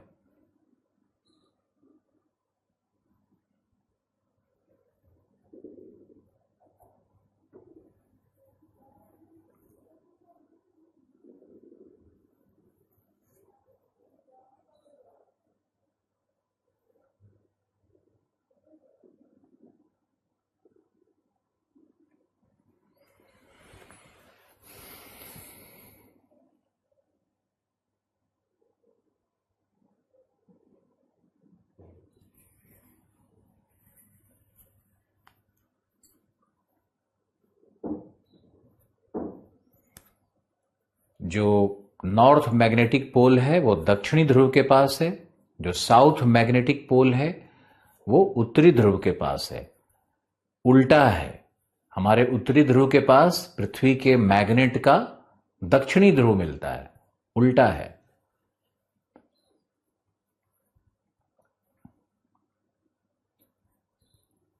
अभी समझाएंगे, आप लिख लो,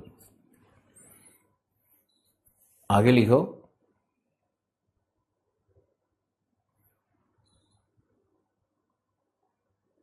इनर कोर, आंतरिक कोर,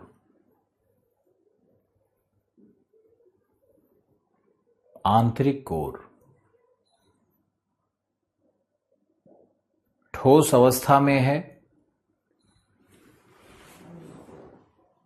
ठोस अवस्था में है। तापमान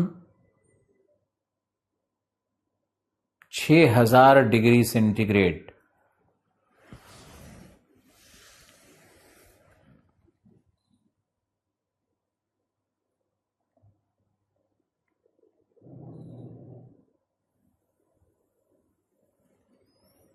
जहीर का ये बात सही है।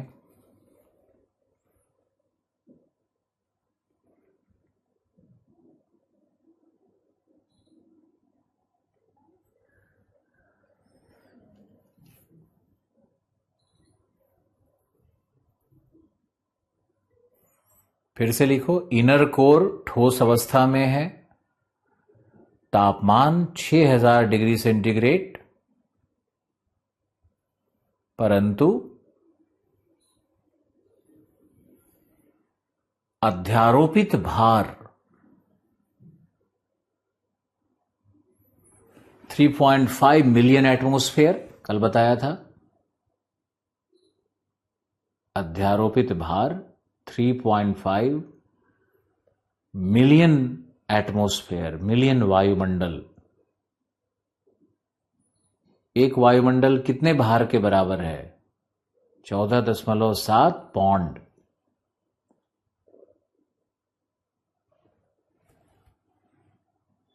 तो यहां अध्यारोपित भार बहुत अधिक है। लिखो, तथा चूंकि यह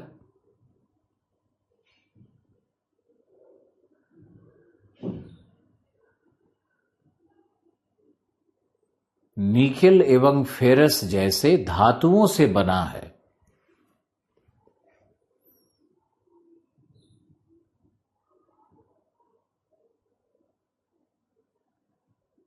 जिनका गलनांक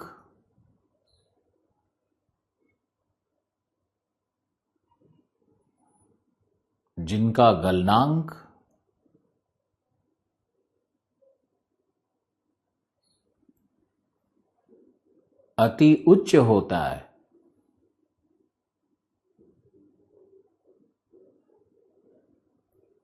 जिनका गलनांक अति उच्च होता है।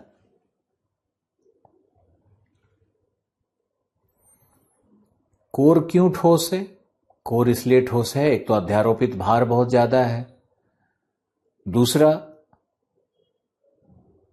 मेटालिक है, निकेल का बना हुआ है। अब निकेल का मेल्टिंग पॉइंट क्या है? निकेल का मेल्टिंग पॉइंट 1300 डिग्री सेंटीग्रेड तक होता है, और यहां पे भार भी है, दाब भी है। तो 6000 डिग्री होने पर भी इतना भार है ना, दाब ऊपर से, कि 6000 तापमान होने पर भी निकेल नहीं पिघलता है। तो इनर कोर ठोस है। अब लिखो, लेहमैन की असंबद्धता, पहले लिखो, यहां का घनत्व 13, चट्टानीय घनत्व कहीं 12.8 लिखा रहेगा, 13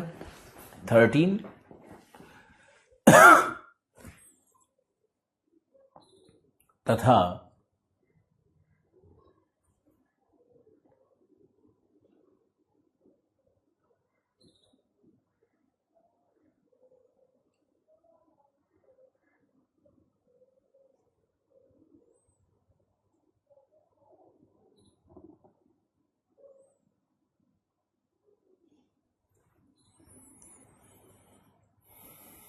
यह लेहमैन की असंबद्धता रेखा से बाहरी कोर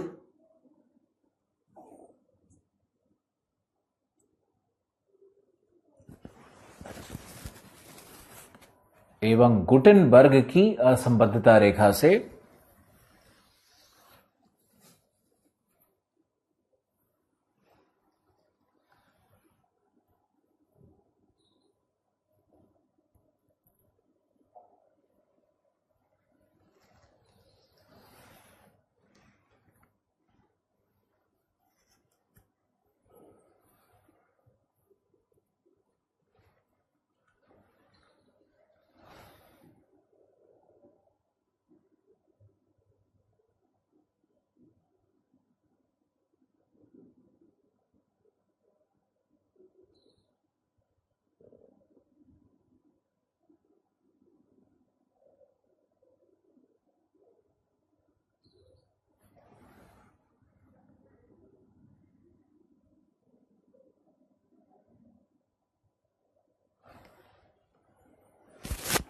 मेंटल से विभाजित है।